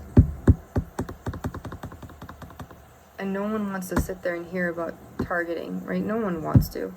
Like, even when I talk to people who alleged that they were targeted, even I was like sitting there and I'm like, at the end of the day, I thought about it and I'm like, who wants to be friends with someone who also says that they're targeted? Because I was like, okay, the logical, rational thing would be to, rally up the people and get allies with people who are targeted, so then that way we all can create a community and like have some form of, peer support for each other. But what I found out now that they're doing is they're like pitting TIs against other targeted people. Like there's now something else to look out for that I learned, that there's this lady, her channel's called Closing the Gap, and she asserted or surmised that people are labeling people as fake targeted individuals. If you look at me, right? Like, if you saw majority of my videos, I post about my dog Bonnie. I seem happy for the most part in some of my videos. I don't show my life every single moment, but like, I strive to be happy. I try to comport myself in a way that's dignified and professional,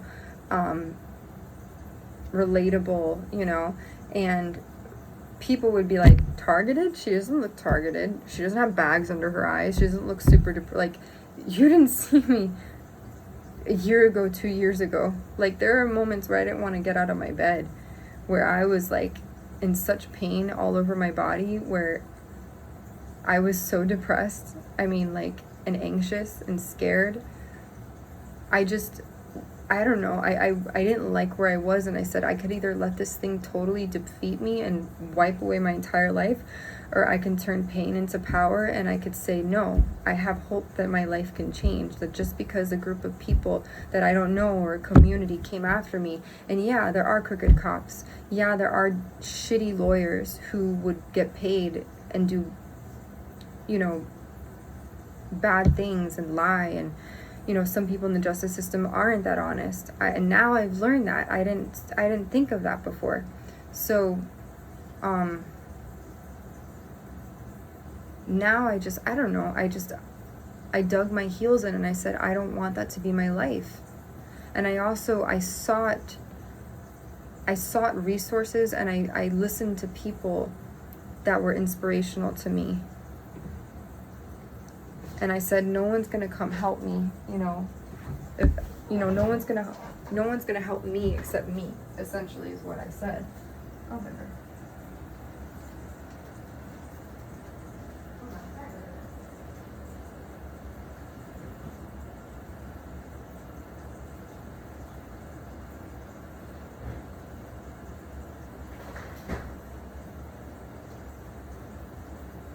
So,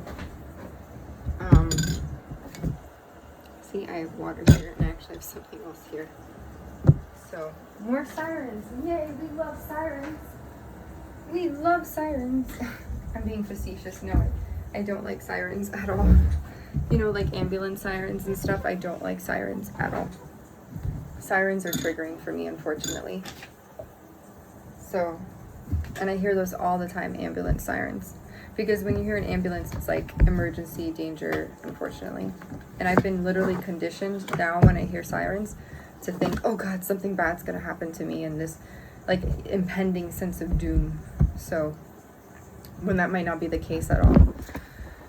So, like I said before, if you're not into city life, be prepared for sirens all the time. Which means that someone, you know, that they're going to pick up someone who's, you know, whatever, or, but yeah. Anyways, as I was saying, what else? But each day, you know, it's become a little bit easier. I have a hangnail on my thing. I just think my biggest takeaways, and just what I wanted to say for the people that do follow me and, you know, are, you know, supporting me in that respect, that are true people who really do care, not people who are following me because they want to keep tabs on me and they were assigned to do so because you're a handler. Please don't be a handler. That's not cool. Handling people, humans are not meant to be handled. Neither are animals. Ban animal cruelty.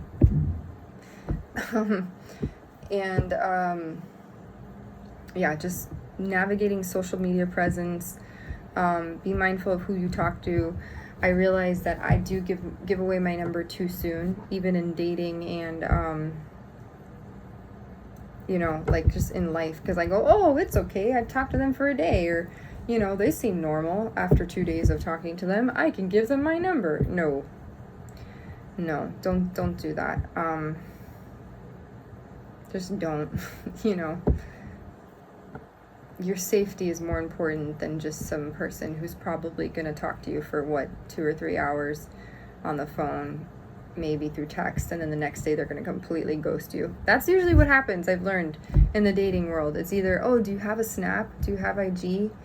And sometimes I thought, you know, Snapchat might be good if you want to do the more casual route with people, but it's also, you know, if that's what you want, and I'm not discouraging that, you know, there's a different stage for everything, you know, and some people you meet, you're like, hey, that person's a good option for like serious dating. Some people you meet and you're like, hey, I just want to have fun and, you know, flirt a little bit, whatever. So yeah, but I did learn that, and even just in general, when you're getting to know people, like in the internet, don't give your number out to people. Don't do that. It's not safe. Not everyone's dealing with a full deck of cards, and even if they do have good intentions, you need to protect yourself, because this world is post-pandemic.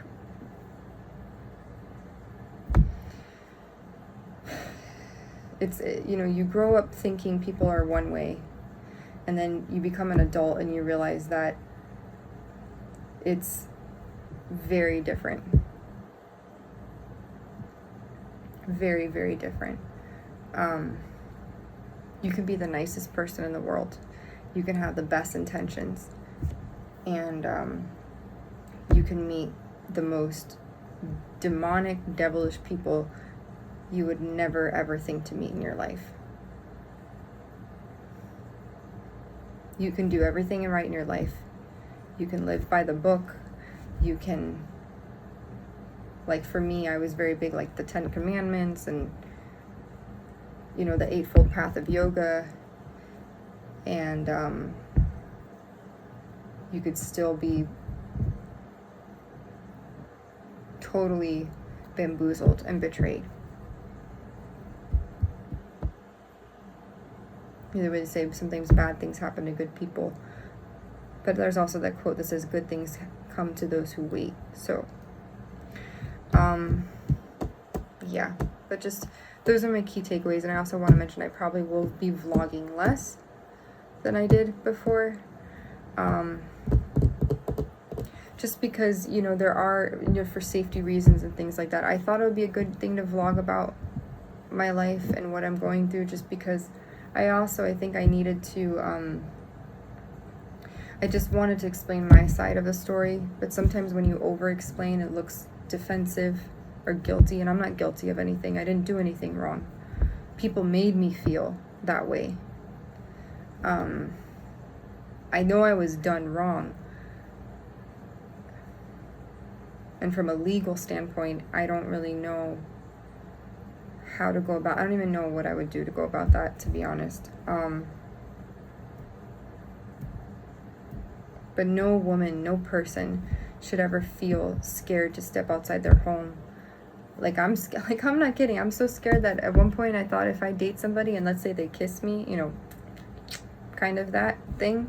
I even thought, what if someone tries to hurt me and puts like poison on their lips? I'm not kidding. Like, I really, or like on their clothes, or what if they go to shake their hand or hug them and they have like something on their clothes that knocks me out, and then I get trafficked or something. I'm not kidding. Like, that's what I get scared of. No woman, no man should ever feel that way.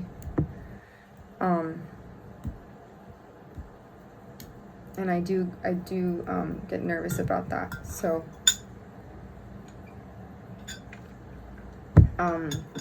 anyways, I feel like I'm getting sick. I feel like I have a sore throat, or I'm starting to get a sore throat. I don't know.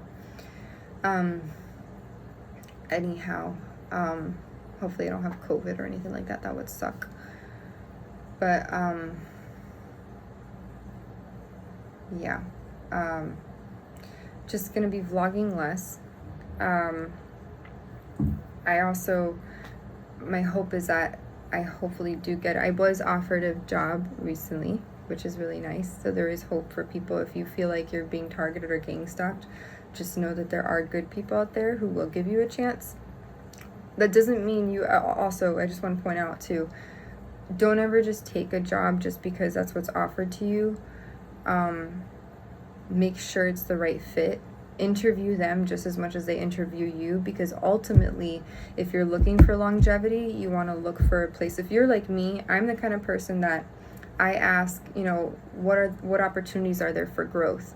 How will you support me as a trainee, right? Whether you're entry level or mid-level, junior level, or senior level executive, whatever, you know, role that you're looking for. Because, right, that's vertical progression. You want to say, how are you going to best support me? And then if you can also say, if I were ever in a situation where, you know, I had a personal matter to attend to, or let's say that someone or something tried to impede upon me in some way or hinder my workflow, or something comes up that kind of affects my productivity, or whether it's, I don't know, a client that gets upset, or, you know, a personal matter, whatever it is, how will that company best support you? Ask yourself, are they the type of company that's gonna, you know, have your back, or they're gonna expect you to like pick yourself up and dust yourself off and, you know, keep moving forward, you know, and not pay any mind to your mental health or emotional health? Because if you're, you know, happy mind, happy life, you know, more productivity, more participation, things like that. So, yeah, just, you know, be mindful of that, because we are at our jobs more than we are, you know, with our families, right? You're at your job, whether it's 8 to 10 hours out of the day, right? So you have 24 hours in a day. 8 of those hours or more, 8 to 10 maybe, are when you're sleeping, and then you have the other 8 or 9 that are when you're working. So, you know, you want to love where you work. So, you know, if the opportunity presents you, if the universe presents you with an opportunity, right, that seems doable and seems good for you, then you should take it. You know, but feel it out. You know, your gut always speaks to you and tells you, you know, hey, this is the right role for me. This is the right company for me. I'm going to be valued and appreciated and respected, because that's ultimately what you want. You never want to feel like you're a burden to anybody. You never want to feel like a fish out of water. You want to feel like someone, like you know, like, hey, welcome to the team, we're so happy to have you. We can not sing hold hands and sing kumbaya with each other, but we will, you know, we will champion you, and we will help you succeed and get to that level and caliber that we want you to be at. And we're not going to do anything to sabotage or undermine you. We're not going to try to be so hateful or passive aggressive or mean that we're going to try to force you to quit your job, because that would be silly, right? Like, think about it, because I have worked at companies that, I'm not kidding, I swear to God, and I don't know if it's because of gang stalking, and this is where I once thought, I'm like, is my name on some watch list? I swear to God, I asked myself, I was like, is my name on some watch list? Because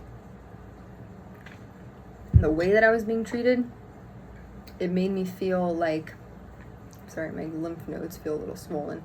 It made me feel like I was being passive aggressively bullied by my peers, and that they were basically mistreating me within like group chats and stuff, and referencing things that related to my personal life.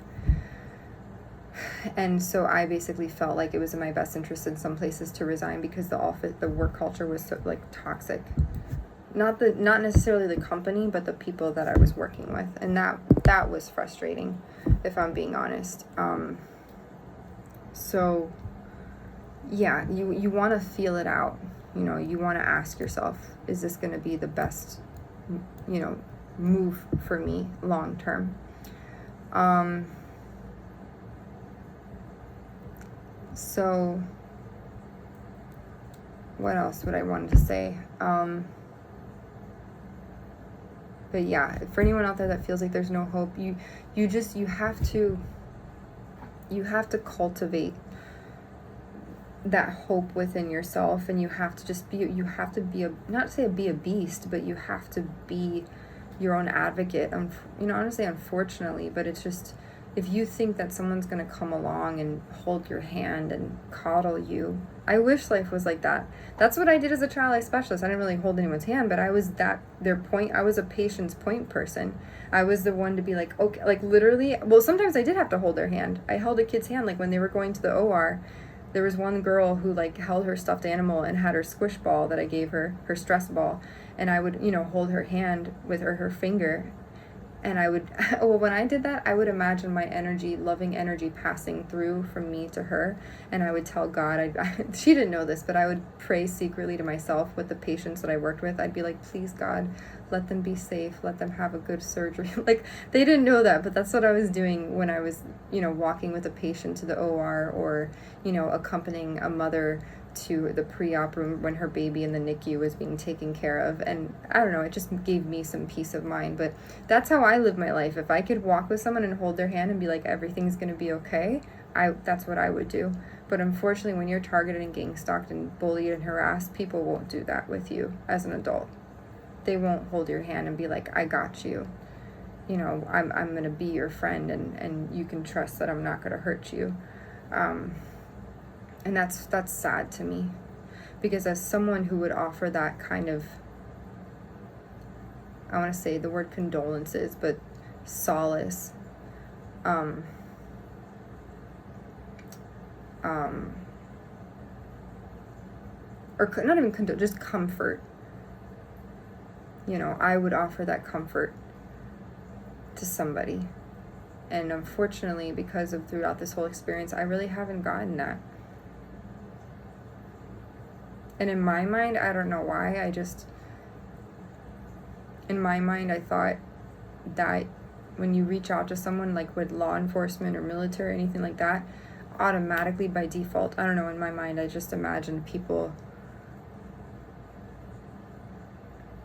I don't know, just telling me the truth. And I didn't really get that, so I don't want to cry about it. It's just, that's the truth. I think that's what hurts the most. And I don't mean that in a Rascal Flatts way, because that is a song from Rascal Flatts, What Hurts the Most.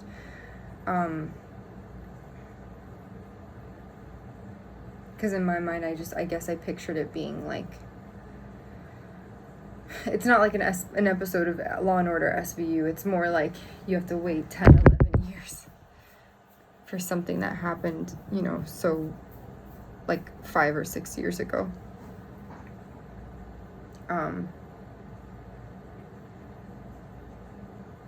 Anyways, just be mindful of your online presence. Be mindful of what you put on social media, because some people care and some people won't care. Don't lie to impress people. Be yourself. Also, don't diminish your light or diminish aspects of yourself just to be accepted for a job or anything like that. Be who you are. Someone's bound to give you a chance, hopefully. I'm proof of that. Like, I did just get offered a job, and sometimes, trust me, yeah, you can say, Ashley, but what if they're trying to, what if it's a trick? What if they're trying to bamboozle you? Trust me, I know that, I get that. But at the same time, I also tell myself, like, I don't know, I have hope that maybe they wouldn't do that. But who knows, I have a vision for what I want my life to be. And unfortunately, with this stupid gang stalking, targeting BS, people, what it feels like, it's they try to kill you slowly. I'm not trying to be scary, like, I'm not trying to scare people, but that's sometimes what it feels like, because it's really hard to prove. And I don't know if they treat it like a hunt or like a game, and you're the prey. And it's like, like a game of cat and mouse, like Tom and Jerry. Like, like I'm the prey, I'm the deer. And, like a hunter goes after deer and they're, with a crossbow.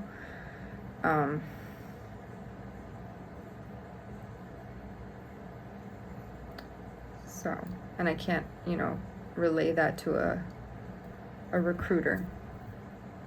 And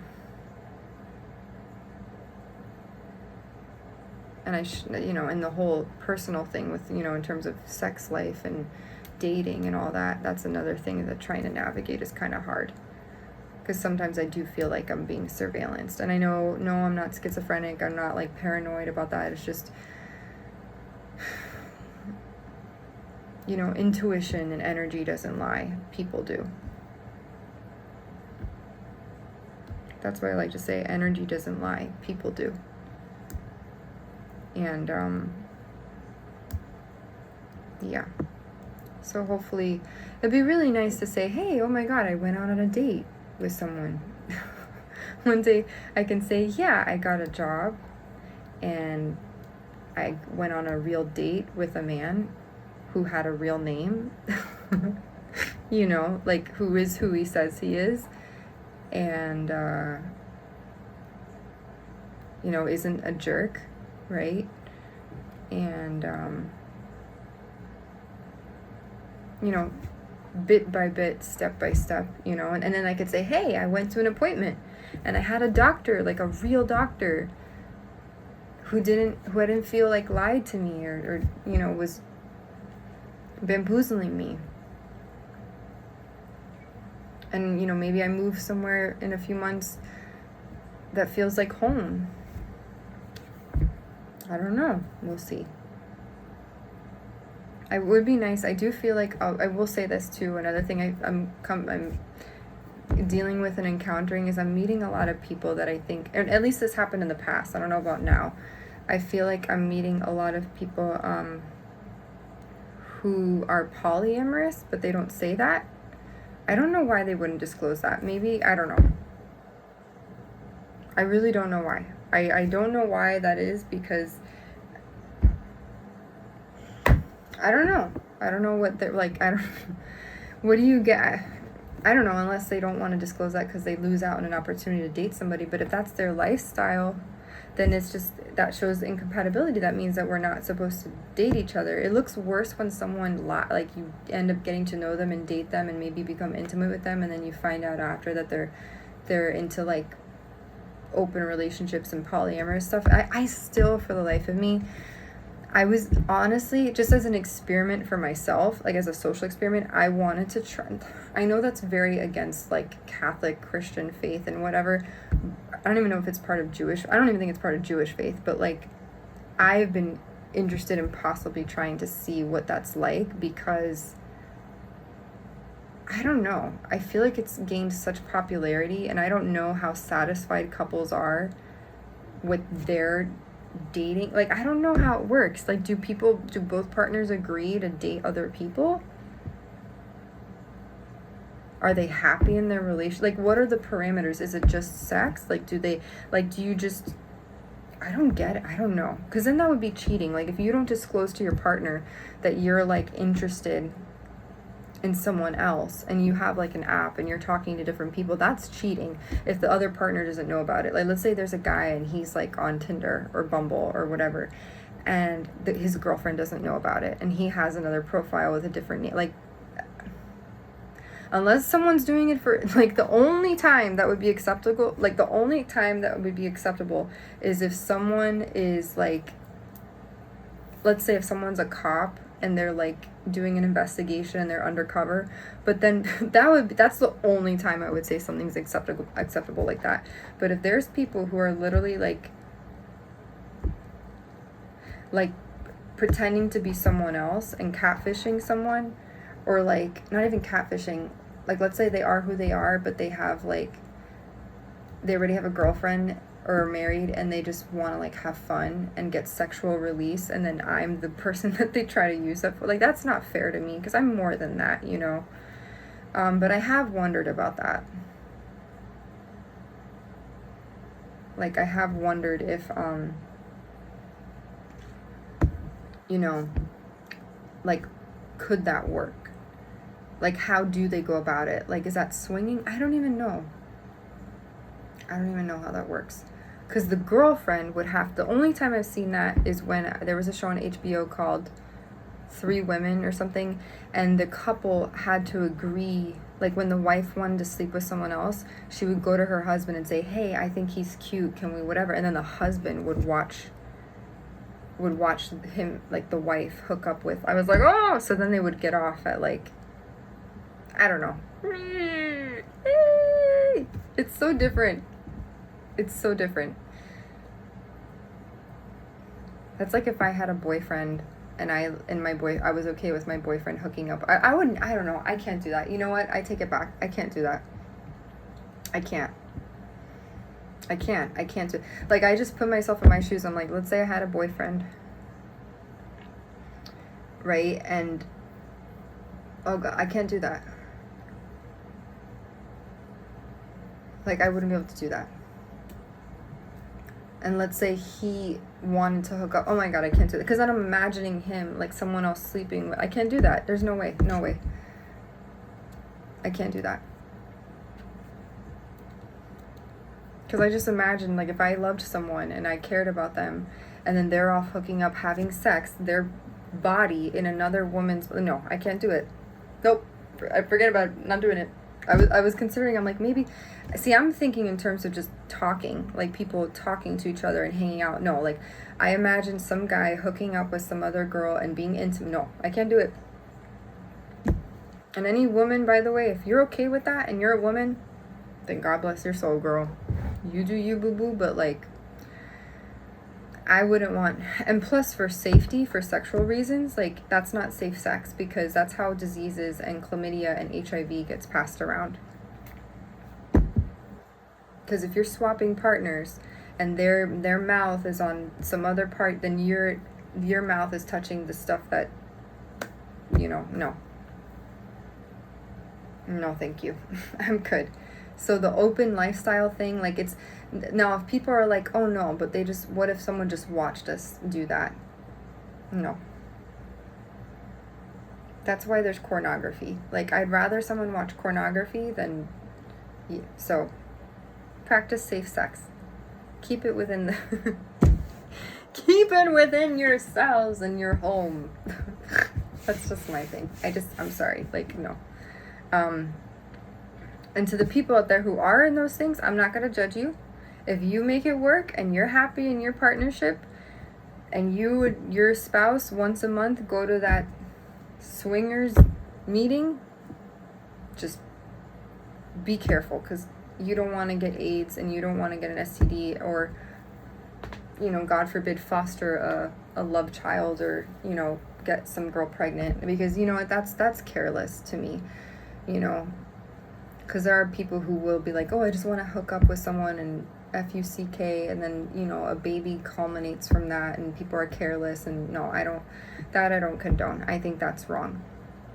You know, human life is precious, and you don't just discard of human beings like that because you wanted to get your rocks off on a Saturday night at some hookup club.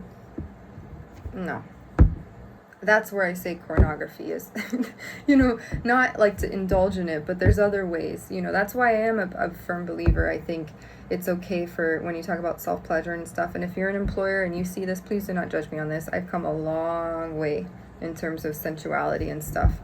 Former, like, Catholic schoolgirl, you know, by the book, 32-year-old former virgin, you know, so,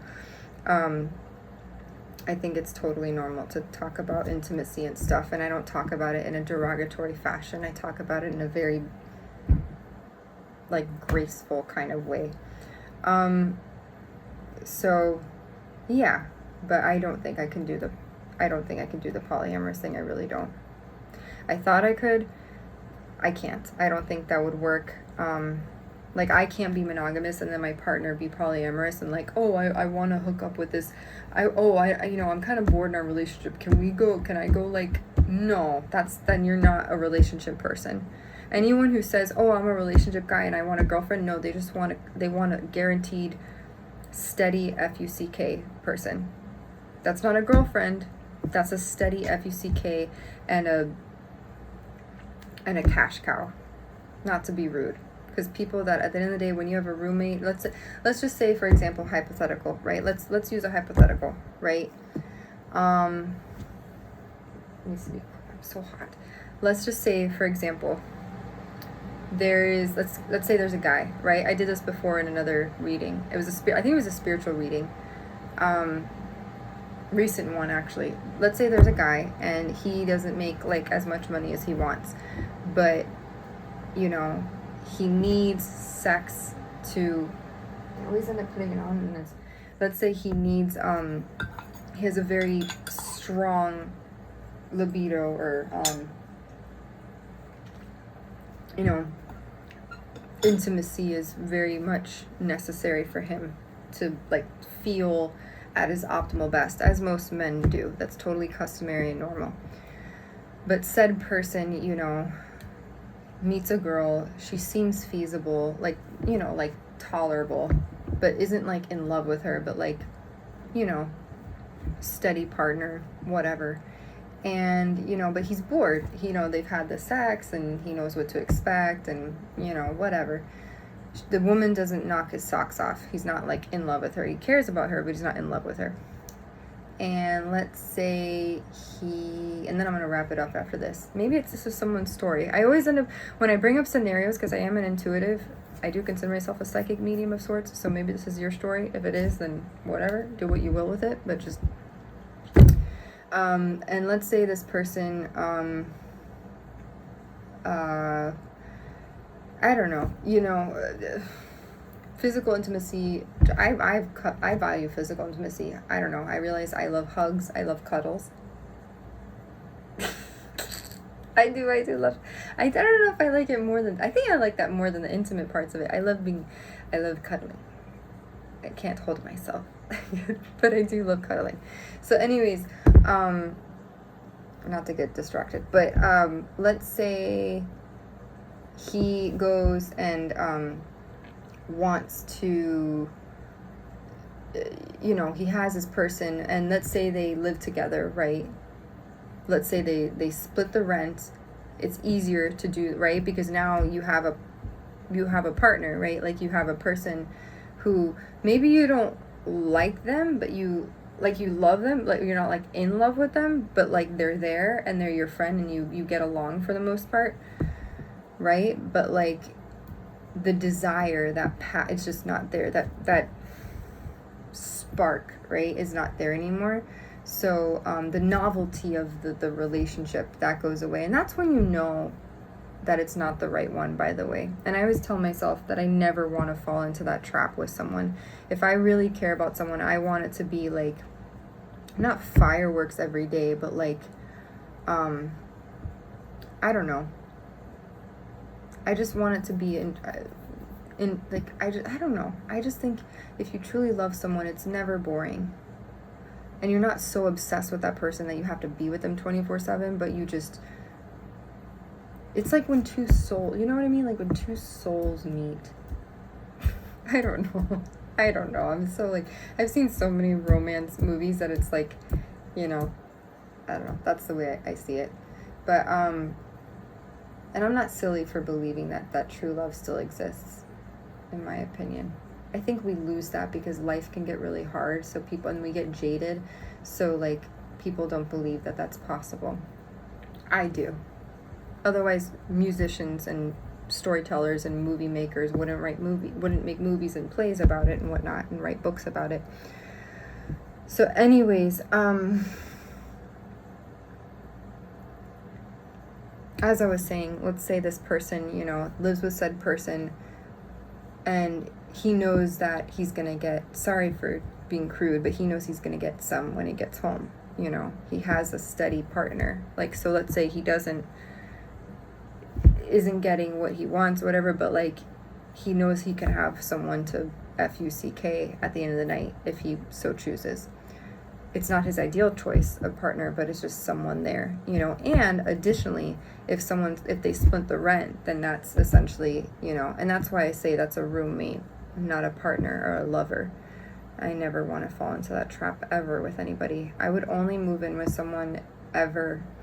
I mean, if it was a roommate, and I was considering this at one point because of gang stalking and I wanted to get the heck out of Chicago, I would have to know them for a good while. And I was considering, I did reach out to some guys who I did date from the past, and I considered, not recently, this is like a year ago, guys I've known from like a year ago, and I was considering, like, I asked them, do you have, you know, because I was so desperate to get out of Chicago,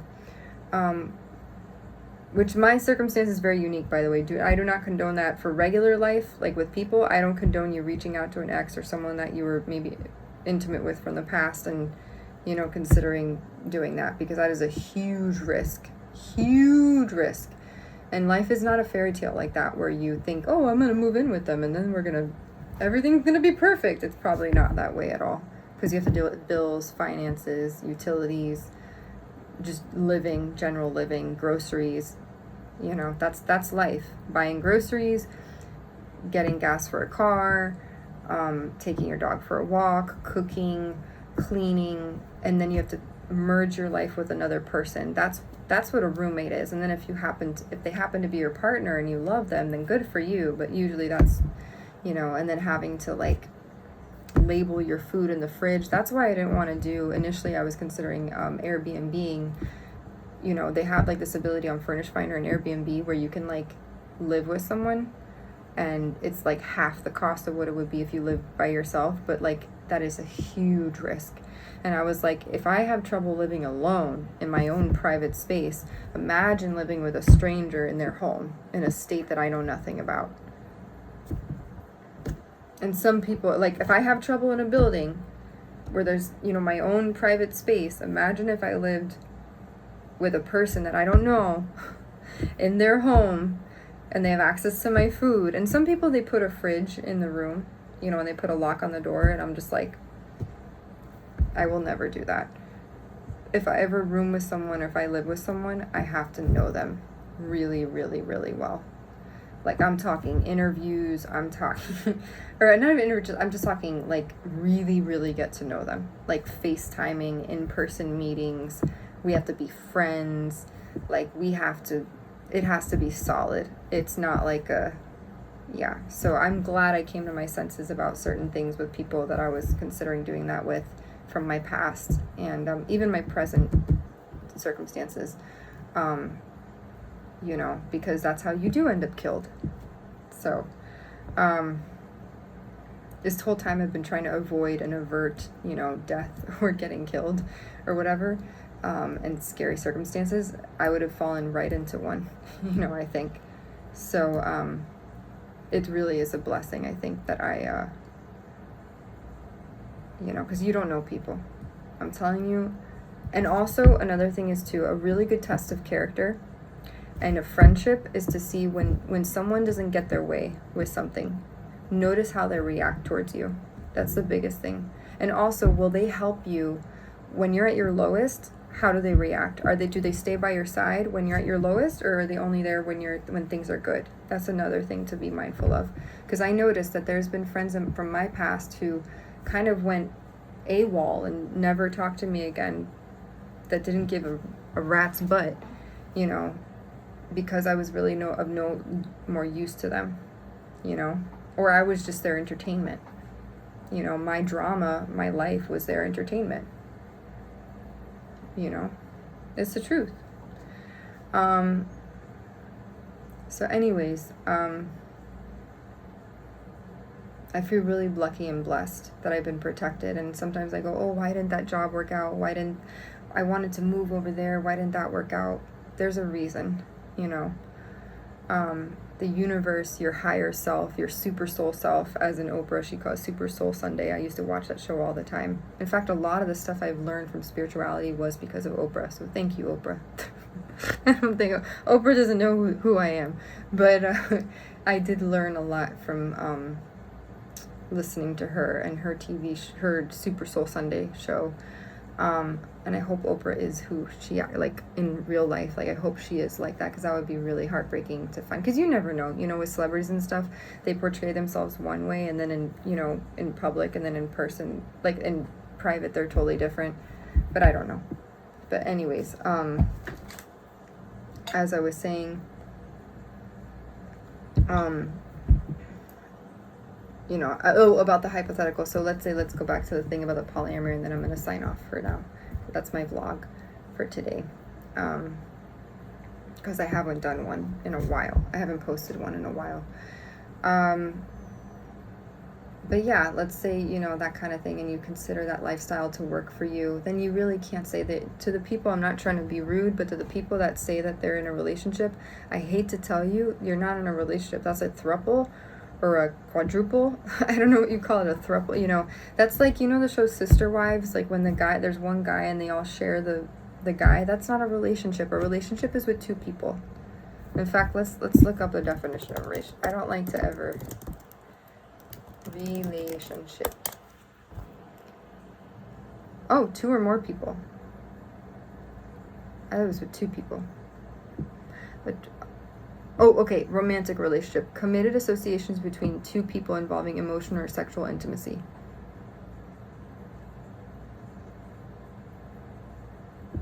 A traditional relationship. Because a traditional relationship, a non-conventional or unconventional one.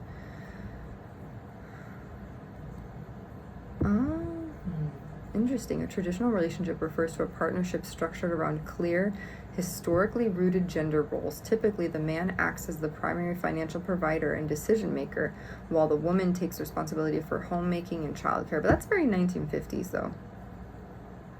This model prioritizes a distinct division of labor and mutual dependency. In gender-based roles, partners adhere to stereotypical expectations regarding their domestic and societal duties. The male partner generally handles work outside the home, physical security, and major financial responsibilities. That's a lot of weight to bear as a man. While the female partner handles domestic duties and nurturing. That's so 1950s, though. It's very, like, archaic thinking.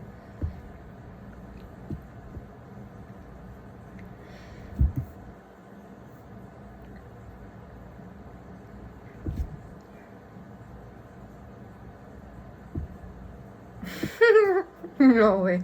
In a traditional relationship, the woman dresses conservatively. This means little skin showing. The man agrees to provide all the financial support. Oh, Lord Jesus. No. Oh, that I would be shunned from the I would be shunned from the traditional dating world. The trad fad. This is a thing. The trad fad, the traditional whatnot, Lord. Like, I believe in traditional, more conservative things when it comes to relationships, but I am not gonna, like, I'm showing skin right now. Is that bad? I don't know. The 72-hour intimacy rule. What? I don't know. When you Google things, it says the 72-hour intimacy rule is a relationship guideline suggesting that couples try to engage in some form of intimacy, whether physical or emotional, at least once every 72 hours. It is meant to be a flexible tool to keep connection a consistent priority rather than a rigid or mandatory checklist.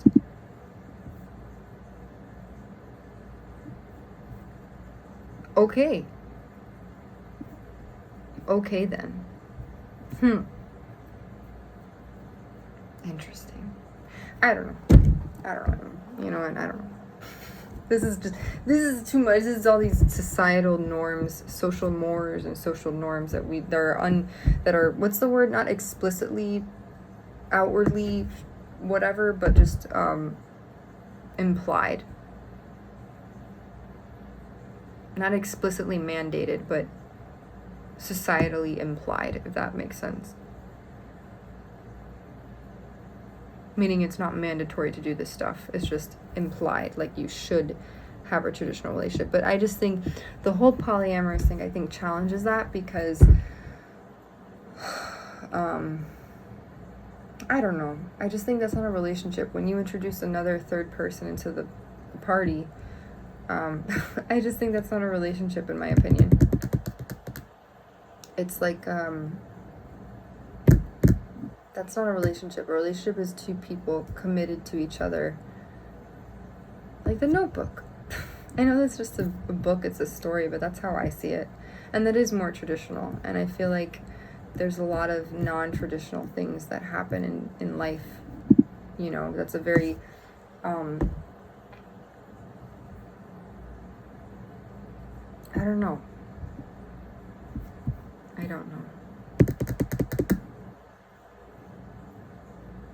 Traditional gender roles in marriage, why they work.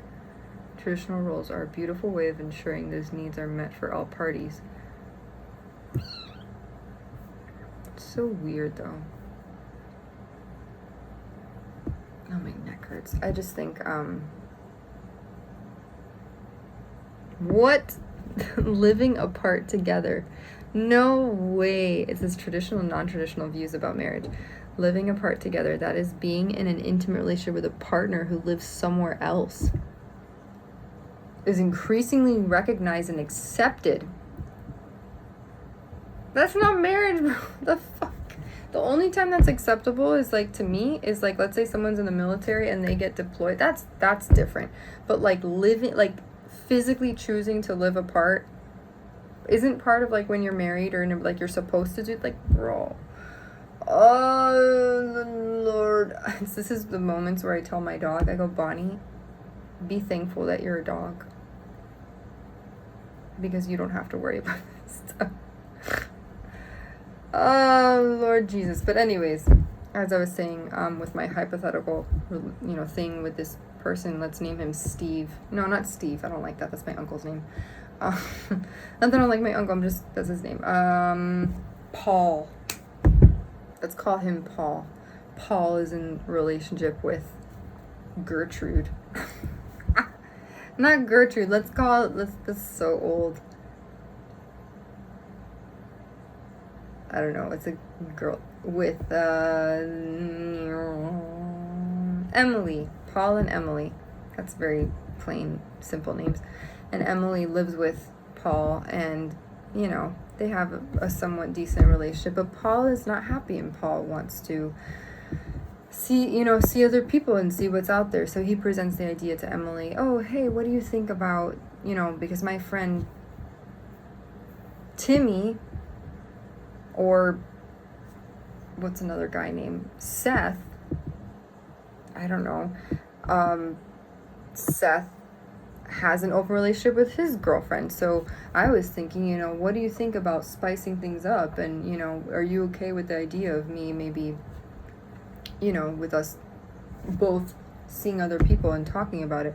And then so Emily goes, you know what? Yeah, I mean, I like you. I like what we have, and maybe we can, you know, explore a little bit, and we just come home to each other, and, you know, we still enjoy, because, you know, there's plenty of love to go around, because I think that's kind of the mentality that people go with when it comes to polyamorous stuff. I think that's the whole premise of it is like you have your main squeeze person, but you want to keep the relationship alive, so you let each other explore other people, I guess. That's the reason, you know. And then also too, I think people also stay together for financial reasons, because if they are roommates, because then think about it, right? Once you live with someone, right, you're sharing their finances, you're sharing their space. So you break up, that goes away. There's no more, you know, the house, like someone has to move out, right? So one of the people, whoever the lease is under, like someone has to move out. Each person has to find their own place. What if, you know, like let's say each person, let's say they're not really close to their family, or someone's family passed away, and then they, you know, then you have to, that's a whole thing. That's why do not move in with someone unless you are financially stable, you know, because what if you break up? What if you stop being friends with the person? You know,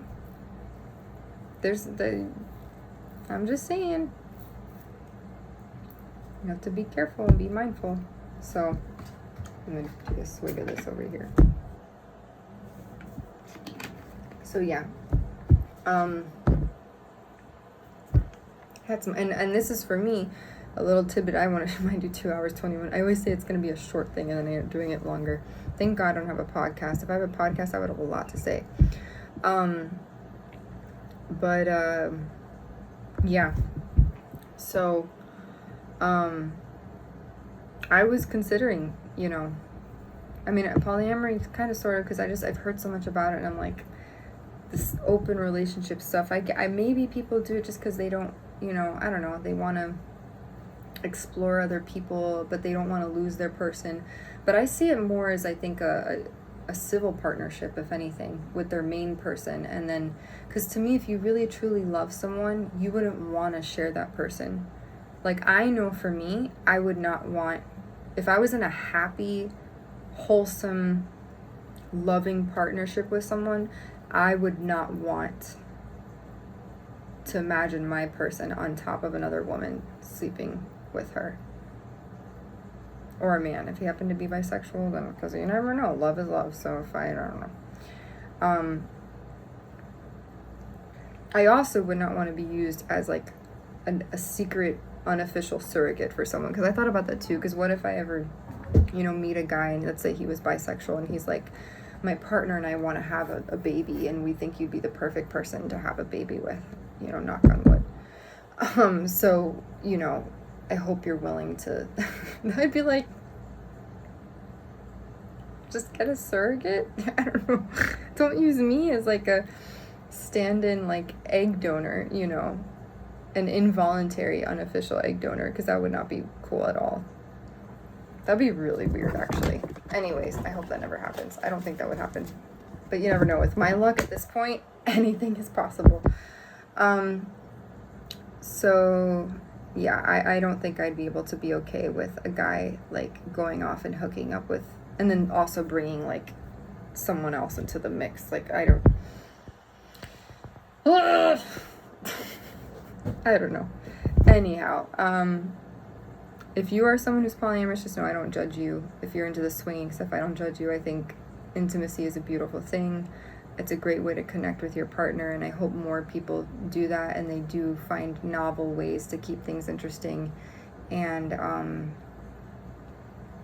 you know, I think once you get past the point where it's not just about the physical intimacy and it's about the emotional, that's when true love, I think, happens. So, but you do also want to be physically attracted to the person that you date, because I think if you're not, it's going to make life really boring, and then you'll regret that for the rest of your life, because there's so many people in the world, and you're bound to click with one of them, you know. And if you're like into spiritual stuff, you'll believe that, you know, soulmates and all that stuff. So And I do believe in that, you know. And I do believe that love is love, and you can't choose who you can choose who you love, but I think, who you're attracted to. I do think there is a difference between lust and love and being in limerence. If you don't know what that means, that is a term that's important, I think, to understand. Because sometimes you could be so infatuated with someone that you kind of, you ignore the red flags. And that's happened to me before as well. And also, oftentimes, if you think that they're married or they don't communicate with you consistently, it's probably because they are probably married or they probably already have a partner. Don't ever think otherwise. And don't ever try, and if you suspect that, don't ever try to break up a relationship either. Don't think that he's going to leave his partner, his wife, because that's a wife, right? Even if someone's not happy, even if they're separated, that is still a partner to that person, and that's their wife, I don't fuck with matrimony, bro. I do not fuck with matrimony. That is like, I will never fuck. The karma, oh my God. I will never. So if a man ever, I don't do that. I don't care how horny or how miserable. I don't fuck with that. So anyways, as I was saying, those are my tidbits for today or for yesterday. The past few weeks have been very rocky, very up and down, and I feel like I'm getting sick, to be honest. My lymph nodes feel swollen. I always know when I'm getting a cold when my lymph nodes feel swollen, because those are the filters of your lymph nodes. Are they're little white blood cell,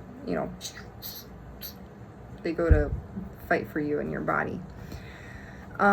So anyways, yeah, I think that's it for that. Chicago dating, I will say, is not as, it's funny because when I moved here, I was like, oh my God. I was like, there's going to be so many opportunities. It reminds me of Marcelo, when Marcelo Hernandez from SNL, he does a skit, and he's like, when he pretends to be his parents, he pretends to be his dad, and he's like, there are so many opportunities. He does say that in one of his things. If you haven't seen it, it's really funny. But anyways, not to get off track. But when I first moved here, legitimately, I was like, oh my God, this is going to be better than Vermont.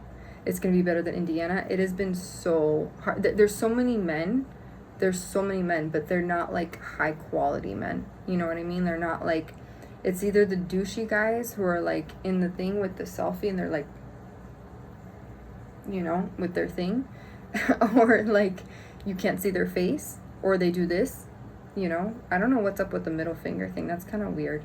I don't get that. Like, I don't find that attractive at all. Like when a guy's like, I'm like, are you trying to flick me off? Is that like direct? Like, do you look cool? I don't think that's cool. Is your finger hurting? Do you need a finger splint? I don't think that's cool. I don't know. I felt like it's so funny. I had more luck in Vermont dating than I had or have had here in Chicago. It's very weird. I don't know if there's like a bug repellent that I give off or like a vibe. I hope not. I think my profile is pretty like classy and wholesome. I don't know. Unless maybe it got word around about gang stalking and people are scared to come towards me because of targeting. I don't know. My stuff on social media, I don't have that many people follow, so I'm like, maybe it's just word of mouth. Who knows? Maybe they're like, she's the targeted girl. Don't go out with her. She's going through all this weird stuff. Don't do it, man. You're brave. Go do it. I don't know. I don't know anymore. I would like to think that someone would be the brave individual. I would think I'd make for a good partner or a good friend. I don't have that many friends, but I would think that I would make for a good partner. Because it would be nice to have someone to share life with. That's preferably not the honeypot thing, and just a good person who has his life together, who, preferably employed, but if they're not employed, then I'm not going to hold it against them because I'm also unemployed. even though I did get offered a position recently, but I wouldn't hold it against them as long as they're actively looking, you know, and they have a go-getter mindset. That's all that matters to me, because people get laid off, people resign from jobs, some jobs are not the right fit, or, you know, the job market, it's hard. I feel like there's more applicants than jobs. And with AI now and the way that people are hired, it's all very automated. And so, yeah, I do feel like sometimes I'm like, if I could move, I don't know where I'd move to at this point, honestly, I really don't. And also logistically, that has to do with, you know, financially. It's not like I could just up and leave anywhere I want. So, yeah. We'll see. I don't know. But I did my chronicles and dating. I don't know if I should put this into the dating blog, but it's not really what I thought. You know, it's not what I thought. And if you say to yourself, then Ashley, why are you dating while you're targeted? I have a whole video about that. And it's because, you know, I think I wanted to feel normal. And I was going to do a video about dating during unemployment, like how do you navigate that? I think for me, I mentioned this in another video. I don't know if I deleted my other vlog or not, because I started it and I was like, I don't know if I liked it too much. Because I deviate a lot. When I end up talking, I end up deviating and going on a side tangent about certain things. So I have bad ADD in that respect. But I do think that being, like, if you're unemployed, that shouldn't stop you from wanting to, like, date or whatever. Like, you're not you're not defective or deficient as a person because you want to date or whatever. Or being gang stalked, right? Like, targeting. Because that's exactly what a bully wants. They want you to feel like, you know, threatened and scared and depressed and hopeless and weak. You know, insomnia, that's what they want. They want you sad. They want you less fortunate. And it's sad that there are people that do that. Like, I can't believe that there are people in society that actually wish misfortune and ill will on people.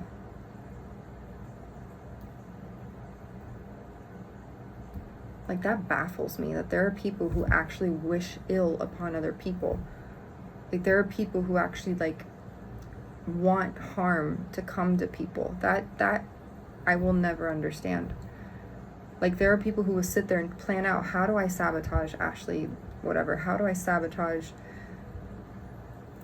so-and-so, Paul, we'll call him Paul. I don't know, fictitious Paul, I don't know a Paul, by the way. Or a Seth, or anyone, you know.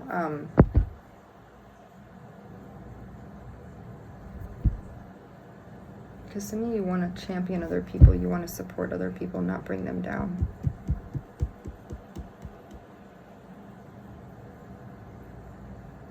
Anyways, what was I gonna say? So yeah, hopefully, you know, my video diary or chronicling my life can help somebody, give just a little bit more nuggets of wisdom. And I do hope people take this whole targeting thing more seriously, because people could end up dead. Like, I don't know if that's what these people, their point is with this whole thing, but people could legit end up dead, and it's not a laughing matter. And to the men out there also, who I don't think that's the audience that I cater to with this stuff. It's more so like women, but if men do watch, because for whatever reason, I'm not going to discriminate, anyone could watch anything, please don't be catfishing people. And to the married men, please don't, like, just don't present yourself one way and waste my time or another woman's time, because some women are out here that are really high quality people. You know, they're like I don't want to say myself as high quality, but like, I read a book by Matthew Hussey years ago when I was very insecure at the time. It was called Get the Guy. He's a British dude. He's a British dating coach, and he started out on YouTube, and then I watched his videos. He wrote his book. him and his brother do like, they would do videos together. And he talked about being a high value woman, and a high value woman has her life, together, meaning like she's not being so hyper focused on needing a man or wanting a man, or not needing someone, but wanting someone. She has her life together. She's goal-oriented, self-directed, a self-starter, motivated. She has hobbies. She is kind to everyone she meets. She is a go-getter in the sense of like her job, and proactive and happy with or without a man in her life. She has activities that she engages in. She's involved in her community, maybe volunteering, charitable efforts, doing runs and, different things. Her life is full of things that bring her joy. And she has standards too. She doesn't lower her standards. She's not desperate for someone. She doesn't play games or manipulate men. She's, self-assured and confident in herself. That's kind of what a high value woman, and that's how I try to hold myself in that regard. And to the men out there that, that you think that you can waste someone's time because maybe you're not happy in your marriage, or maybe you think that you made the wrong choice, or maybe you have a sexless marriage, if that's the case, go seek sex therapy or something. Go to a marriage counselor. God forbid you tell your wife, hey, or your girlfriend, hey, I'm not happy in our whatever, I want to do more. Or, figure out a way to fall back in love with your partner, because I'm not going to be that person that you're going to secretly rendezvous with, to have a tryst with, because that's not fair to me. Because ultimately I would like to one day meet a guy who I know will be truthful to me, and not treat me like treasure, but because some people, they are dating to marry, not like in a super serious way, but they want to eventually meet a partner where that could lead to something more long lasting and sustaining, a viable partnership, right? And if you men are out here, with no intention, creating profiles and catfishing women and getting them to sleep with you because you want to just fuck somebody, that's not fair to me. Because especially for someone like me who tries to see the good in everybody, who if you tell me something, I'm going to take it at face value. If you say, hey, I'm Paul from Vermont and I like to go skiing every once in a while during the winter time, and I have a family that lives in, Cape Cod or whatever, and, in the summers I go to the Cape, and I'm going to believe you. But really, if you're God forbid, a drug dealer or a construction worker, which is nothing wrong with being a construction worker. Drug dealer is a different thing, but construction worker or an electrician or plumber, or maybe you're a police officer from Boston and you tell me that you're from Vermont or Chicago, that's not fair to me.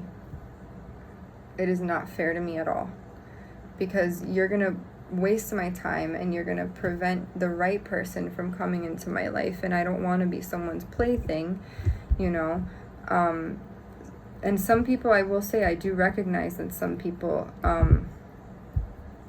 are just, good, not say good time people, but just like I get lumped into a category probably by some men. Oh, I want her to be just this and this to me, and I'm not going to see her as anything more than that. Some people come into your life and they're just there to be casual fun. Some people are people that you can see yourself long term with. And, I think one thing that is unfair, regardless of the intention that you set forth in your motivation in dating, I think it's unfair when people present themselves one way when they're really another. And that comes to whether you're married, partnered, separated, be who you are.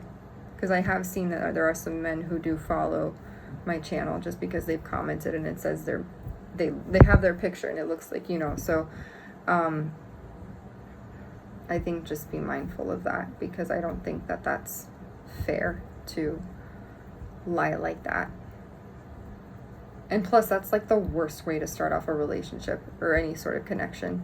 Because I guarantee you and promise you that I have FBI level, you know, deductive reasoning. And I'm the kind of person that if I will find you and I will eventually figure it out. I'm also a card reader. And it is, I will say it is awkward for anyone, a girl out there, other female, if you read cards and if you're into like psychic stuff like me or spirituality, and you're like, by the way, I did a card reading on you, and guess what? You have a kid and you have a girlfriend. You know, like, people will deny it to the moon and back. They'll be like, I don't know what you're saying, that's a bunch of BS. Well, guess what, boo-boo? Energy doesn't lie. People do. And that's not cool when people do that to someone, because it's not funny.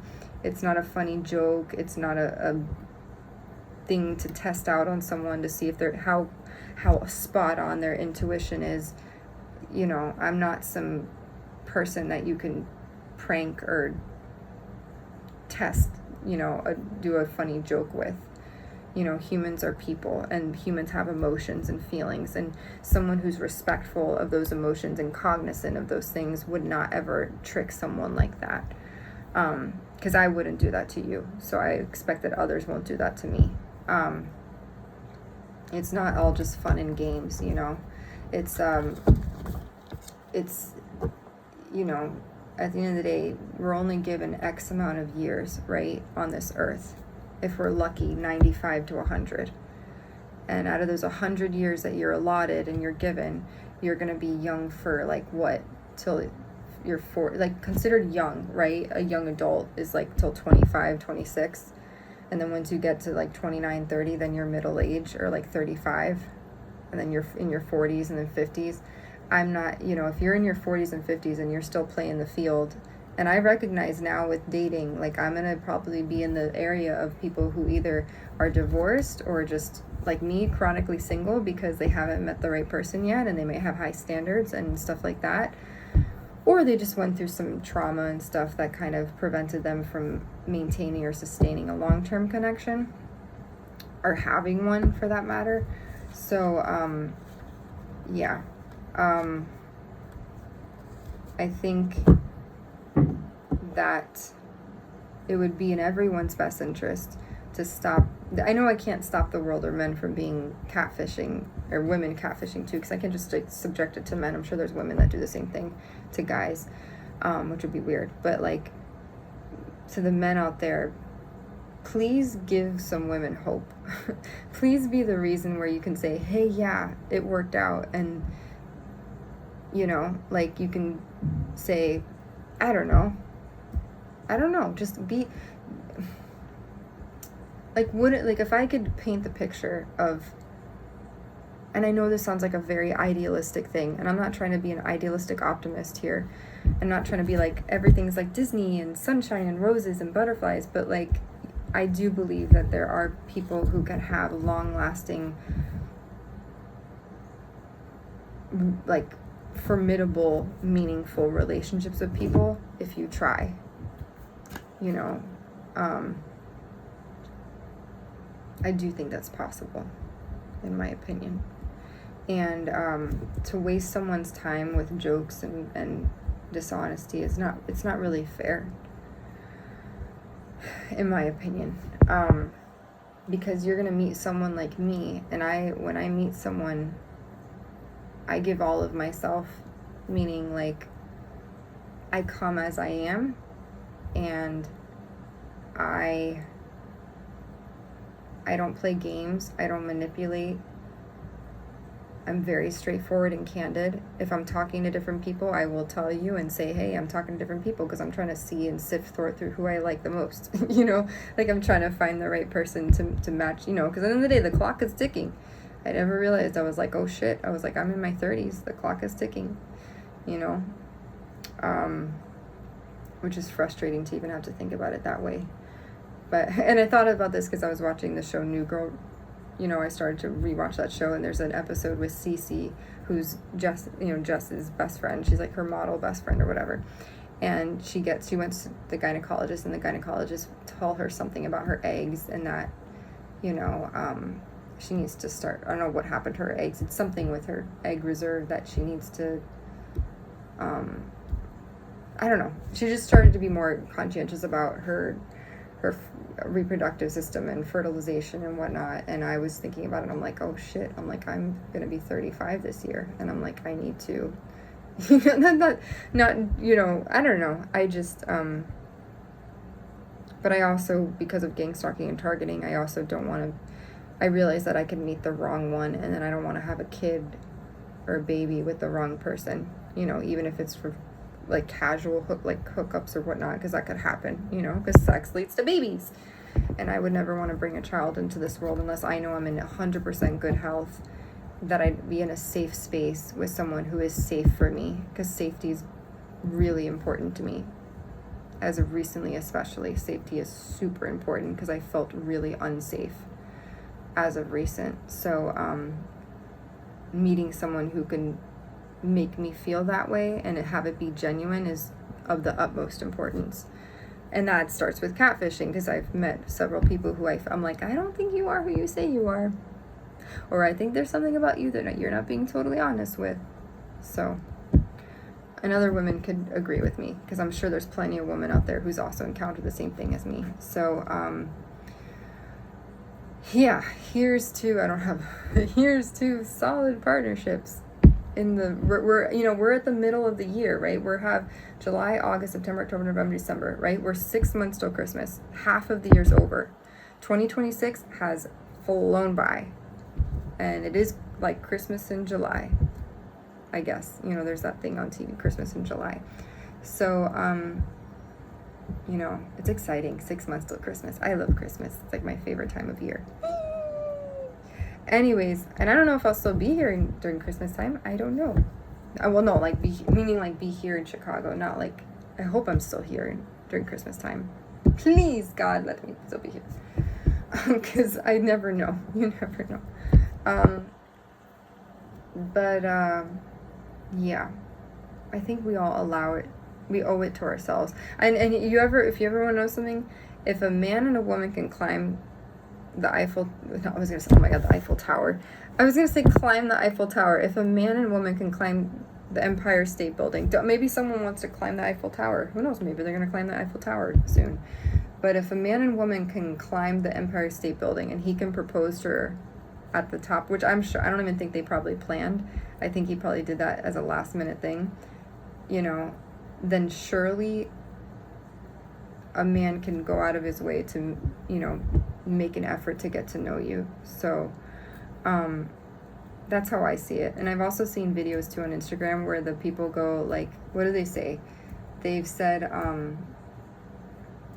I've seen it where the guy it's like a little Instagram reel, and it says, the girl goes, oh, he doesn't want to see me, or like, oh, you live an hour away, that's too far. Well, I'm going to give you two scenarios, and I mentioned this is what I'm going to leave it with. One of the videos showed a guy who, I don't know if he lived in another country. I don't know if he lived in another country or if he lived 4 hours away or something, but he hopped on a plane. They'd been talking for a few months, right? And he hopped on a plane, and he went over to see her. Like, he actually legitimately, for a date, he like went over now, I understand that costs money, but if a guy's financially stable and he can afford to do that, I don't think that's a very valiant, gentlemanly thing to do. I'm the kind of person that if I could, I would pay for someone's plane ticket, but I'm not, I don't have the money to do that. Or I would pay for half the trip because it's only fair, right? Or if I had a car, I would meet someone halfway, like at a junction point. That's just what I would do, to be fair, to save him money on cost and gas and all that. Or a plane ticket. But like a real person, if they would, just know if someone would, they could. Don't ever sit back and be like, oh, but they don't do that and he's whatever. No, if someone really cares about you, trust me, they will make an effort to do so. 100%. So just, you know, be mindful of that. Yeah, and then also too, I had a mentor in child life therapy. Her husband, he lived at a distance. This is always, I tell myself, I go, Ashley, if there's ever a guy who you are sad about or you wish would be more demonstrative and more proactive in like pursuing you. And I'm not talking about roses and gifts and cash and flowers. I'm not talking about that. I'm talking about making a consistent effort to get to know you. He is who he says he is. He's not a catfish. He doesn't have a double life. There's no fake identity, like a real person, right? Someone who really is who they say they are. They will make the effort, and they're not going to have ill intentions toward you. They won't be a hitman. They won't be, they won't, like, because I'm not kidding. I've dealt with that. I'm like, are they a hitman? Are they some scary shit? I don't know. I don't know anymore. So, I look at it like, this person who was my mentor, her now husband, he lived, I think, I don't know, St. Augustine or Jacksonville. I think it was Jacksonville. And it was like 6 or 8 hours away from Miami. And when they would talk to each other, right? They met at a club, and they actually, they met once at a club for a friend's birthday, and they spent the whole night talking. He was with his friends and she was turning around, they were talking, and I was like, whoa, I can't believe that actually worked out. Because you meet someone at a club in Miami, like in a nightclub? So they ended up talking, and they kept talking for months, and then he actually, I think it was almost every weekend, she said, he came down to see her. And that was a 6 to 8 hour drive. I don't know if he flew there or if it was he drove there. I think he drove there. And he came to see her every weekend. Every weekend. I remember when my brother dated a girl when he was in high school, we would drive up all together as a family to Plantation, Florida.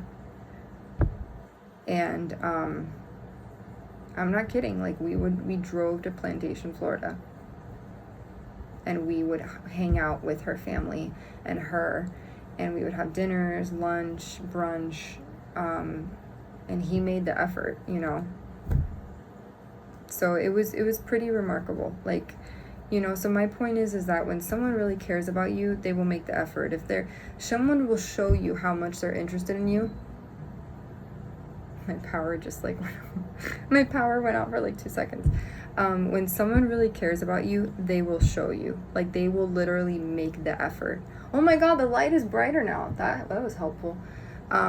They will make an effort to show you.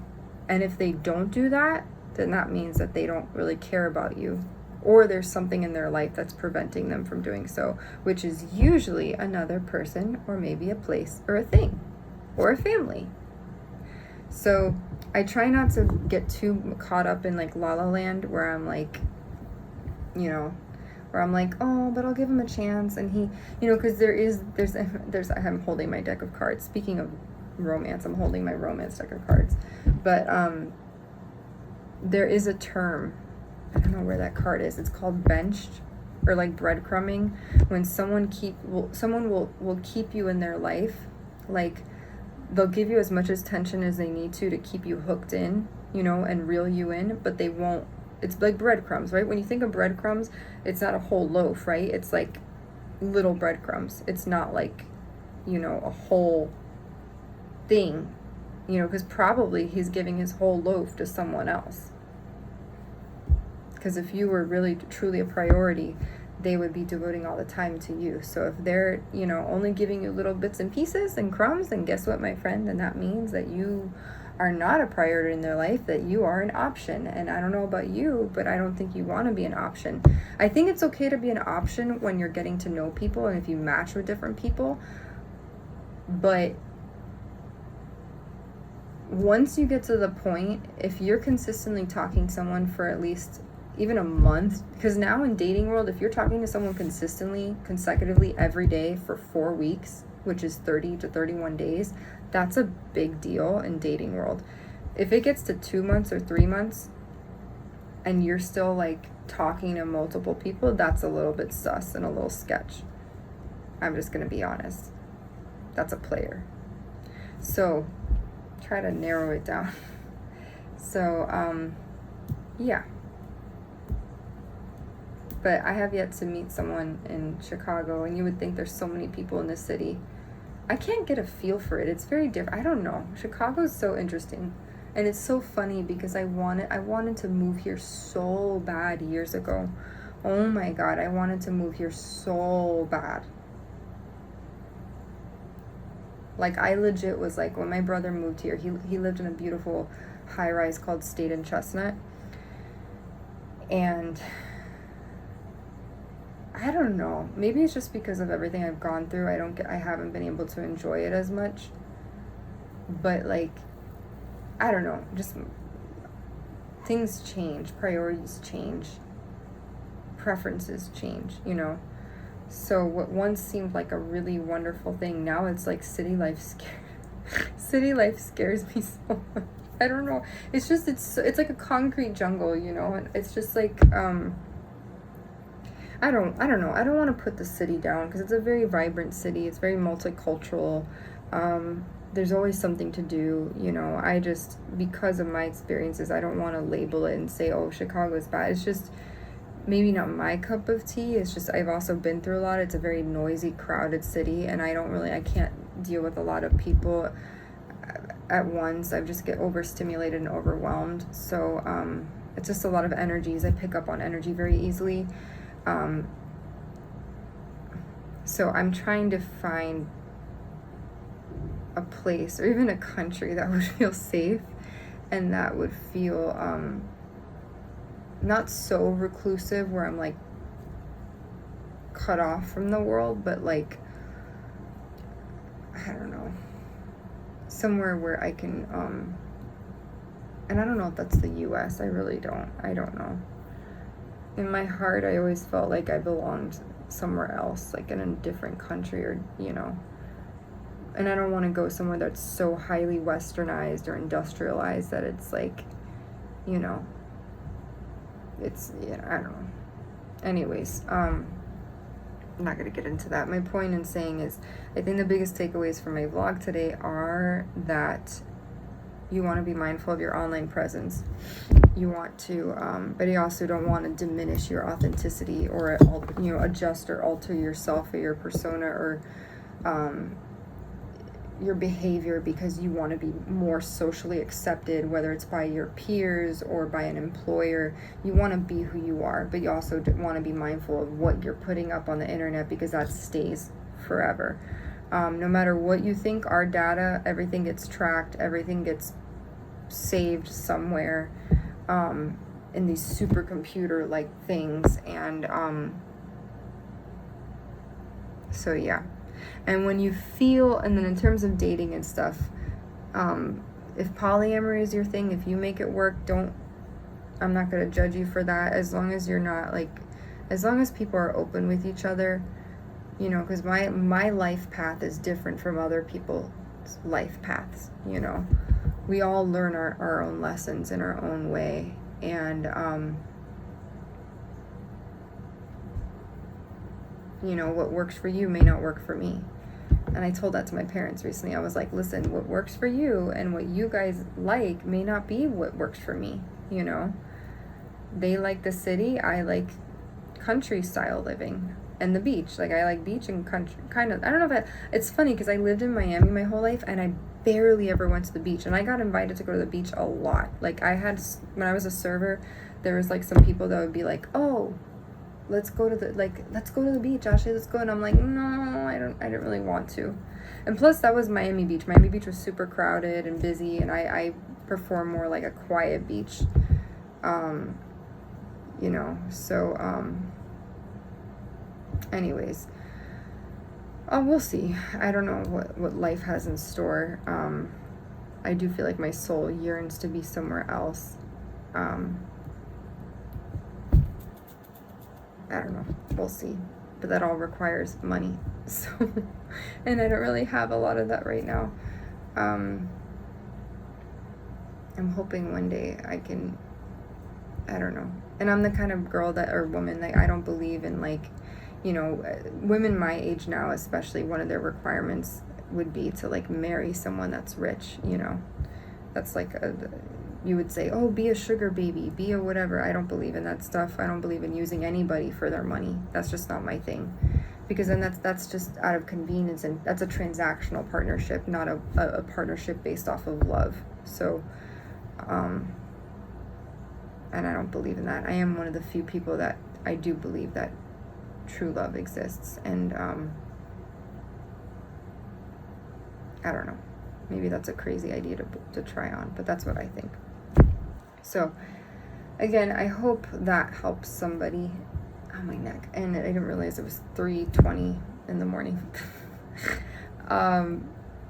My sleep schedule is kind of all off. Also, this heat wave is like, good Lord, oh my God. It's so hot. It's like worse. It's not even like Miami hot. Like when it's summertime in Miami and you go to Orlando and Disney World, which I used to go as a kid, and it was scorching hot. Like I'm talking sunburn on your back, lobster shoulders.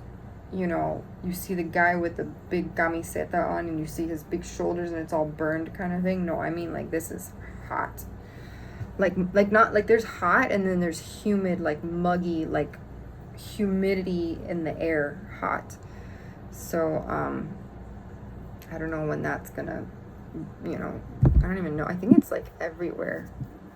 Put like heat wave. There's a song called Heat Wave. Wait, what movie is that from? Heat Wave.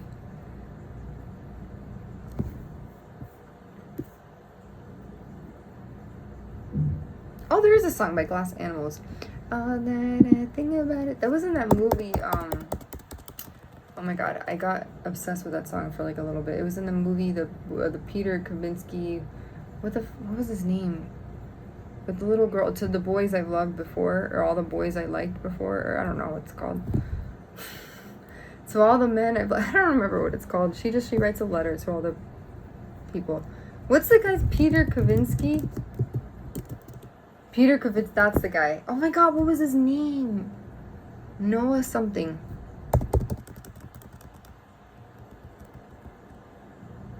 Anyways, I don't know when this heat wave is gonna go away, but hopefully it does soon.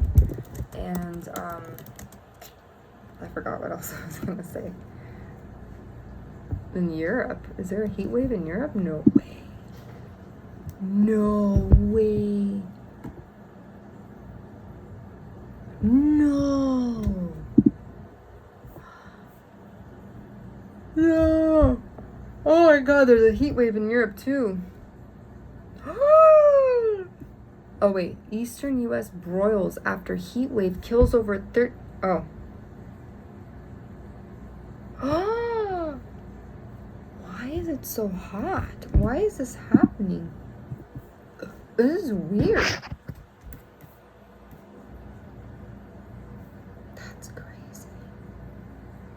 Why is it so hot everywhere? Anyways,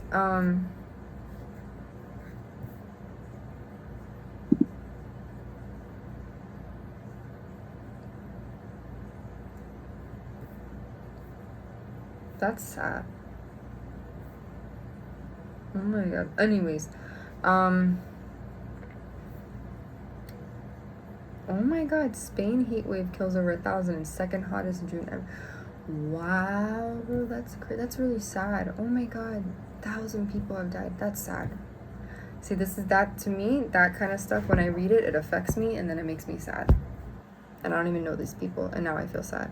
But anyways, and now it makes me feel so petty and stupid to talk about something like dating when there's people passing away from the heat.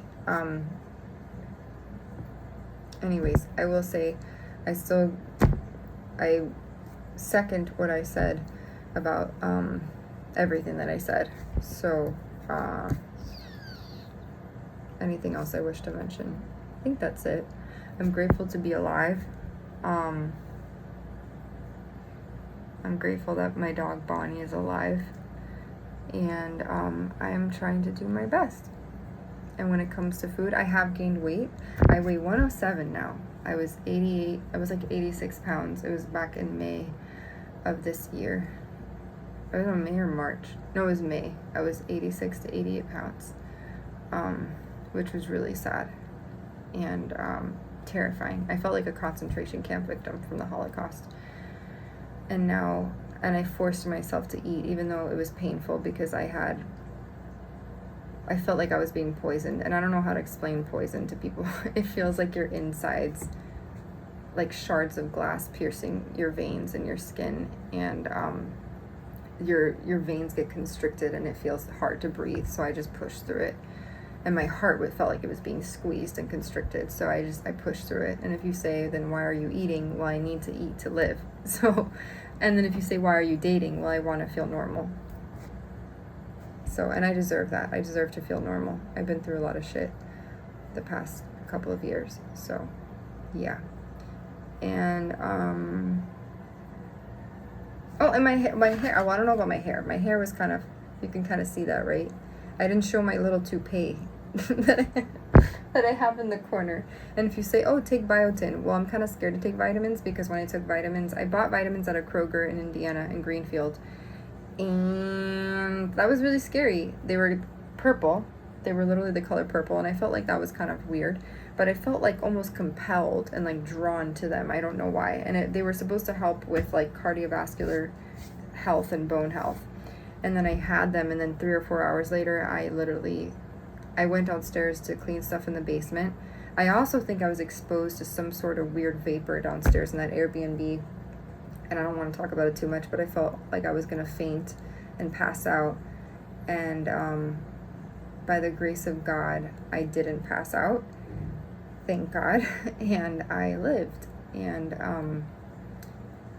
I didn't call EMS that time. I called my dad, and I just prayed to God over and over. And I said, Lord God, protect me. No, I said, the Lord is my strength and my shield. My heart trusts in him, and he helps me. I said that about probably 50 times over the phone. And I lived. So I'm like Harry Potter, the boy who lived, but except the girl.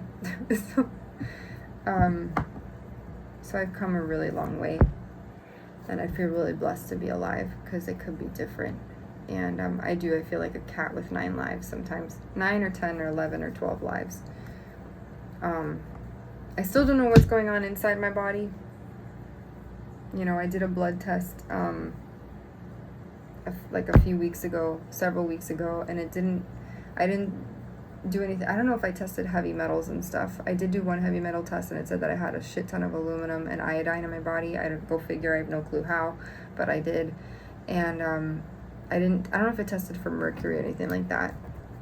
I definitely didn't test for cyanide. So, you know, and yes, cyanide, we are exposed to that in trace amounts. But I really don't want to talk about that stuff because it scares me shitless. So I hope for the best, prepare for the worst, and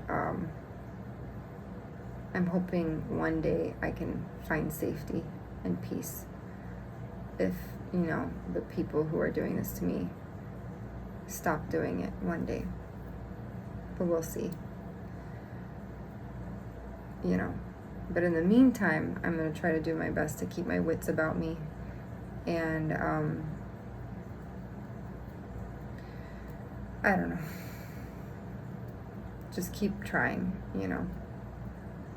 If you are someone who does happen to know about anything related to my situation, I will say this. If you do know that someone is in danger or experiencing some sort of abuse or harm, just like when you work in a child care center and you are a teacher, they have something called your mandatory reporter.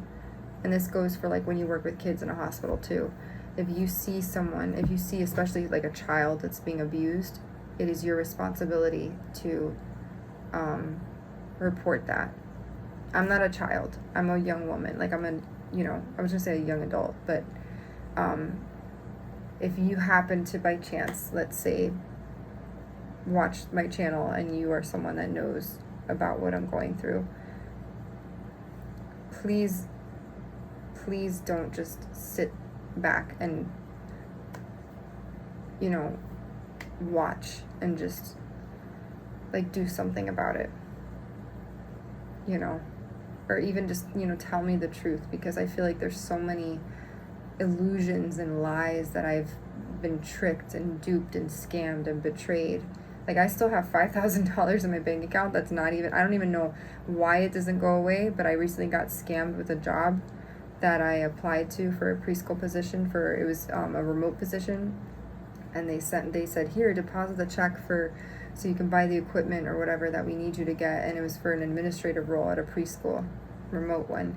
And then I find out that I go, this doesn't feel right. The salary was really high and everything, And I Googled it, and apparently the school was closing. And then the people said, yeah, there's a scam going on, and they're like, they're impersonating us. And so she's like, sorry that happened to you, but I don't even know, the money just won't go away in my account. And I'm like, that's really fishy and sketchy to me. I am never going to touch it ever. So anyways, and I won't ever use it. Because I'm not doing it. But if you are someone who knows about what's happening to me and you're just going to let it, and especially if you work, by chance, if you work in law enforcement, or even if you happen to be a lawyer, because I know I did #lawyers in one of my videos, please don't just sit back and like let someone like me or anybody else just suffer and be abused. That's not fair. It's not fair. A lot of what's happened to me has been digital and virtual, and that doesn't make it any less harmful or traumatic. Cyberbullying is just as harmful psychologically and emotionally as it is, because it affects you physically, right? It's been very scary. And especially what the things that I used to see come up on my YouTube feed and my social media accounts, like if someone hacked my stuff, it was coinciding with what was happening in my life, like with malicious things that were happening. So it would be really nice to have someone in my corner to be able to say, hey, I see what you're going through, and I'm sorry that's happening to you, and I'm going to help you, because I haven't had that happen yet. And just know that if that happened to you, and even if I didn't know you, I would help you, because that's my true nature. So, yeah. And I'm not a bitch. I'm a very nice person. I believe in humanity, and I believe in helping other people when you can. And it's not fair that I feel like I was tricked and duped and betrayed, and I get gaslit a lot.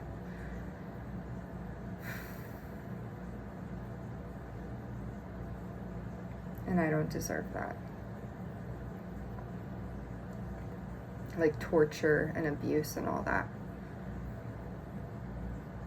And if there was a way that I can step outside of this whole thing, I would. But unfortunately, I don't think that's the case.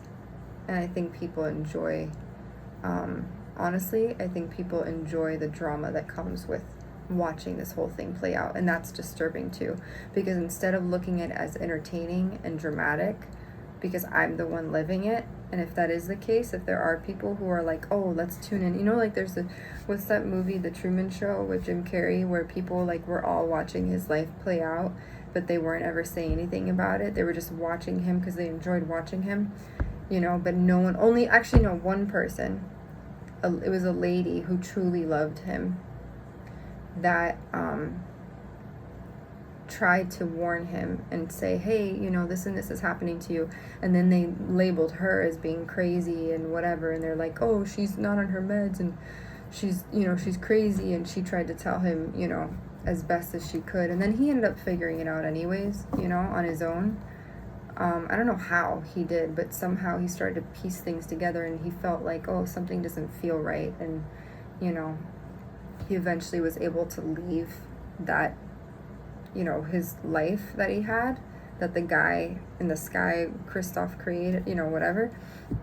And then I always say they should do a Truman Show too. They should do a Truman Show sequel, because I feel like I would love to see what his life turned out to be like when I don't even know what city he was in, but it'd be really cool to see what his life turned out to be like, because he ended up, I think, going towards the girl that, he liked and really cared about, and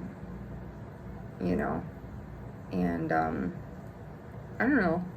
I always wonder, like, what would happen, like, if, like, his life for real. It's almost like, when the Barbie movie, when Barbie, because she lived the whole, the Barbie life was very, like, perfect and whatever, and then as soon as she started to have it, her feet started getting flat on the floor, like, it, what was just once a perfect little, like, reality to her, or simulated reality, like, it all became real when someone started messing with her parts and whatever, and her feet started going down to the ground instead of being on her high heels or whatever. And then she figured out what was happening, and then she went to California, right? I think that's what happened. And then she met with the owners of Mattel, and then the Mattel people tried to trap her in the box, right? When they try to wrap her in the little thing, and she's like, "Can I go to the bathroom?" And then she runs around, and then Will Ferrell's like frantic, like, "Catch that Barbie!" And then they, and then she figures it out and she escapes them. And then what happens after that? I'm trying to remember. Oh, it's just like, there's a part in the movie where she finally becomes like a real woman, and she does it. Oh, what was it? That was so funny at the end. So she talks to Ruth, right? I don't know, what was her name? Was her name Ruth? The owner, the creator of Barbie, and she has this revelation, and I'll never forget. She was in Margot Robbie in the movie. She's wearing a yellow dress, and she didn't have that much makeup on. It was the first time that she was actually like just a regular woman. She didn't have to be this dolled up, perfect, whatever. And she saved Barbie World, she saved Barbie Town. And then she ended up getting to have like a real life, and she goes to the doctor with America Ferrera and her husband, and then the daughter, and she's like, "Are you ready?" And then so she goes to the she makes an appointment with her gynecologist, and she's like, "I want to see my gynecologist to check my vagina," or something. And it was so funny because it's symbolic, because in the movie a Barbie doesn't have those parts, but now that she finally became a real, like, a woman, she says, "I want to make an appointment with my I was like, I thought that was so cute. It was just symbolic because she finally was able to be a woman on her own. She wasn't in the artificial fake Barbie world anymore. She was in the real world. So I thought that was really cute. I don't know why I mentioned that. There was a reason why I mentioned that. I don't know why, but anyways, I hope, I don't know, one day I can have, I don't know, I would love to be able to, because sometimes it doesn't feel like living. That's what I say, because if you know about what's happening to me in my life, or if because I pride myself on authenticity. I pride myself on, being truthful and authentic. And I don't know, sometimes with the gang stalking, targeting thing, it feels so inauthentic. It just feels like some weird, sick joke.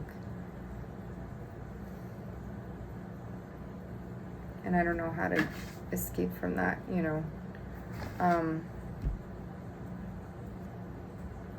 So, I don't know. And sometimes I feel like, I don't know, that there's a group of people or somebody who will do anything and everything in their power to just, I don't know, stifle my light, keep me trapped or in an illusion or dumbed down. And I'm like, I'm not meant to be dumb. I'm meant to be, I'm smart, I'm capable, I'm kind. And what was done to me, and I think a bunch of other people in terms of this whole thing, was really mean. And God forbid you speak up for yourself and you speak out against it. People, will try to hurt you, or God forbid unalive you or kill you. And I don't even know why that is, because I'm not hurting anybody. All I want is a job, and a good job at that, one where I can be valued and respected, and I have pay that's commensurate with my experience, and not be greedy about that, but just that's what's fair and what's just and what's right. So kind of like Barbie, when she chooses to, step outside of Barbie world and enter the real world. But if you do happen to know anything about what's happening to me, I really appreciate it, because I think I deserve that. So, I'm sorry, I have my little hairball, like a cat. And I pray for all those as well who are also experiencing something similar, if you feel that, because just know that you're not paranoid. everything that you're probably thinking that's happening, it probably is happening, and people are going to try to gaslight you to make you think otherwise. I know it's easy to say, oh, don't let them. People are going to do it anyways. Just trust your gut and never give up and push forward. And I believe you. If you don't have anyone telling you that they don't believe you, just know that I would believe you. I don't know you, but if you're someone going through the gang stalking, targeting thing, just know that there is a girl in Chicago who's been a lot of different places in the past 6 years, who's been through a lot of shit. And if I can still smile at the end of the day and have gratitude and stay humble, then you can too. I do realize that my life, I did have a really privileged, cushy life. Some people can't speak to that because, we all grow up differently. But I also have witnessed immense amount of good in the world. So don't give up on that good just because several people, or even whoever it is out there, wants to make you feel otherwise. And I realize that I could be challenging, organizations and institutions where this whole thing, this whatever you want to call it, program or anything, has been utilized and implemented for who knows how many years.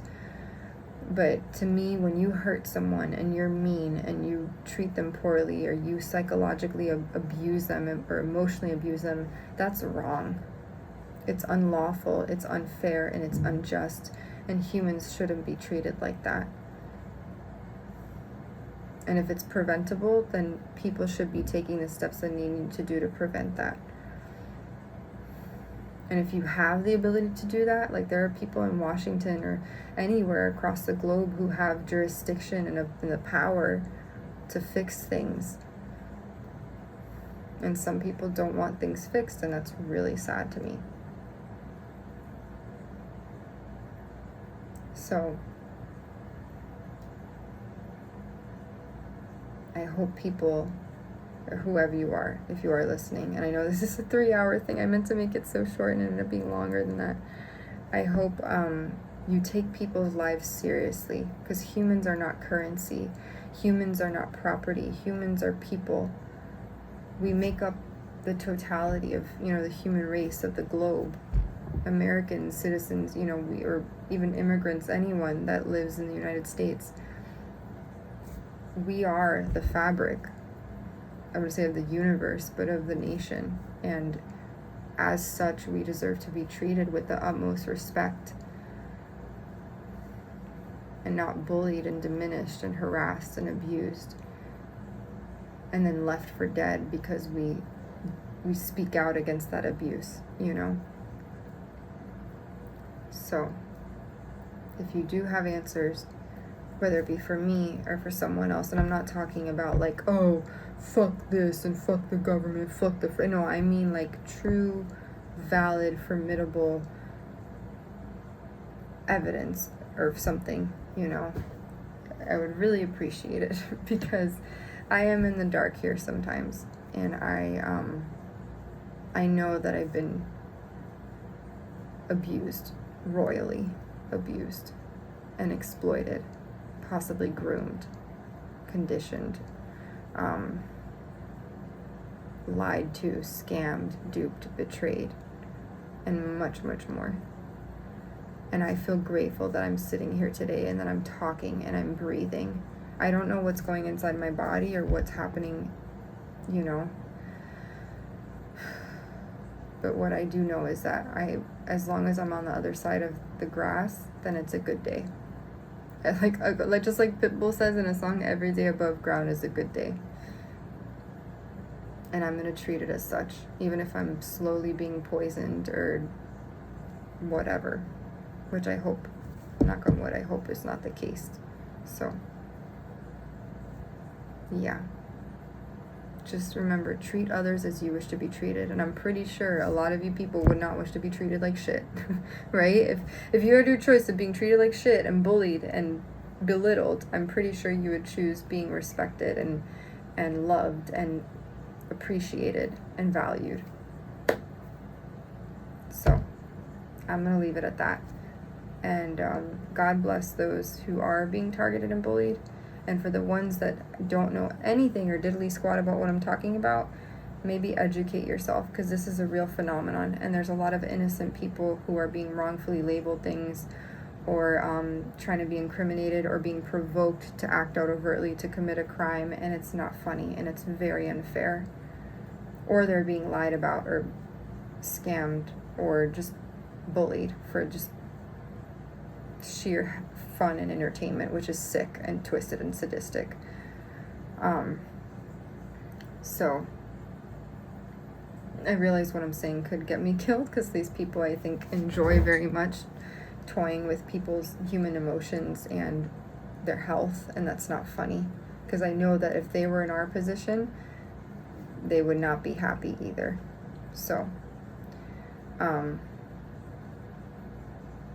yeah, treat others as you wish to be treated.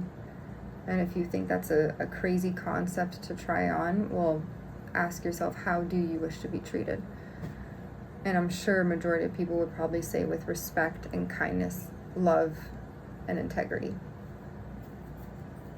So I leave it at that.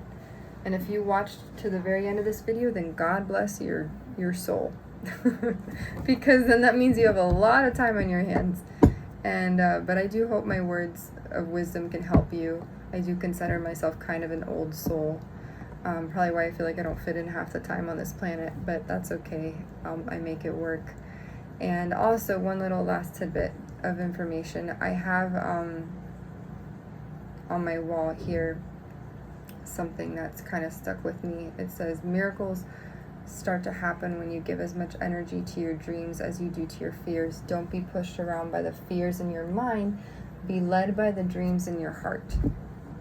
So whenever I feel like I want to give up, or my body's in pain, or I feel really weak and tired, or drugged, or poisoned, or whatever you want to call it, I remind myself to remember that there's immense good in the world, and that you have to forgive those who come against you, because they know not what they do.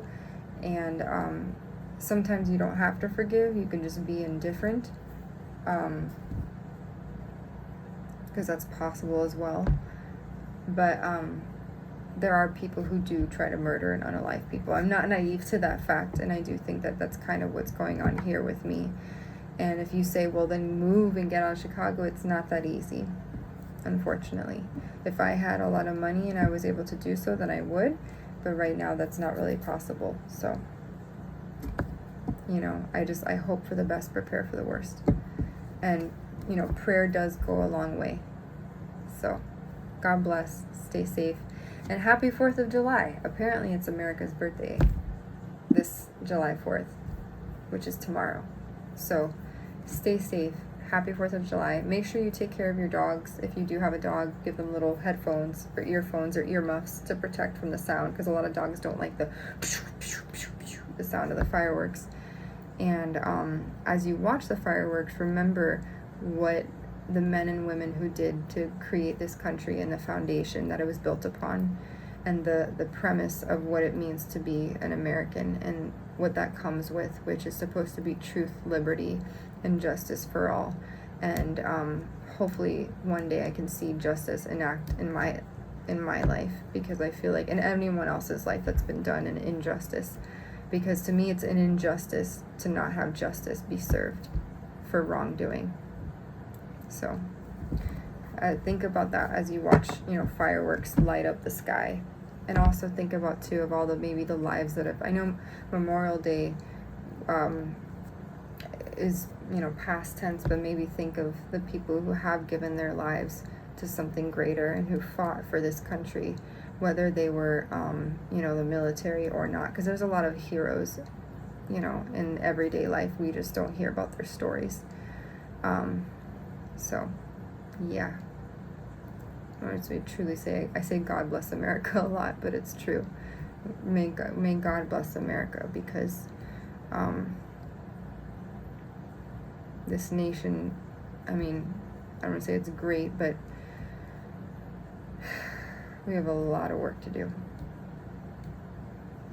And it really is it's not right that stuff like this happens in this country. So, and if you're one of the police, if you happen to be a police officer, you know, and you know about my story and other people's story, and you sit back and you sit idle, you twiddle your thumbs and you watch it play out and you don't say anything about it, that's a crime too. You're no better than the people that commit the crime, because if you know it and you're a witness to it and you let it happen and perpetuate, that's not right. So please help those who need it, and remember what it means to be an American, and what that comes with. Because that's why I've said before, I never used to pay attention to that much, where it said, we hold these truths to be self-evident that all men are created equal, that they are endowed by a creator with certain inalienable rights, that among these are life, liberty, and the pursuit of happiness. I don't know why people just treat those as words. It's just an afterthought.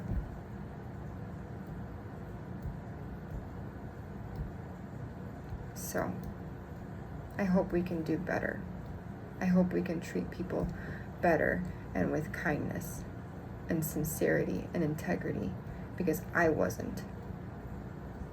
And a bunch of other people aren't being treated that well either.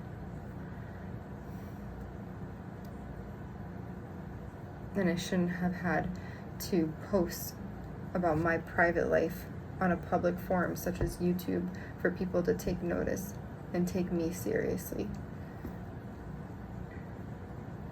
Because I do feel like my life was exploited, and I do feel like I was almost sex trafficked or human trafficked.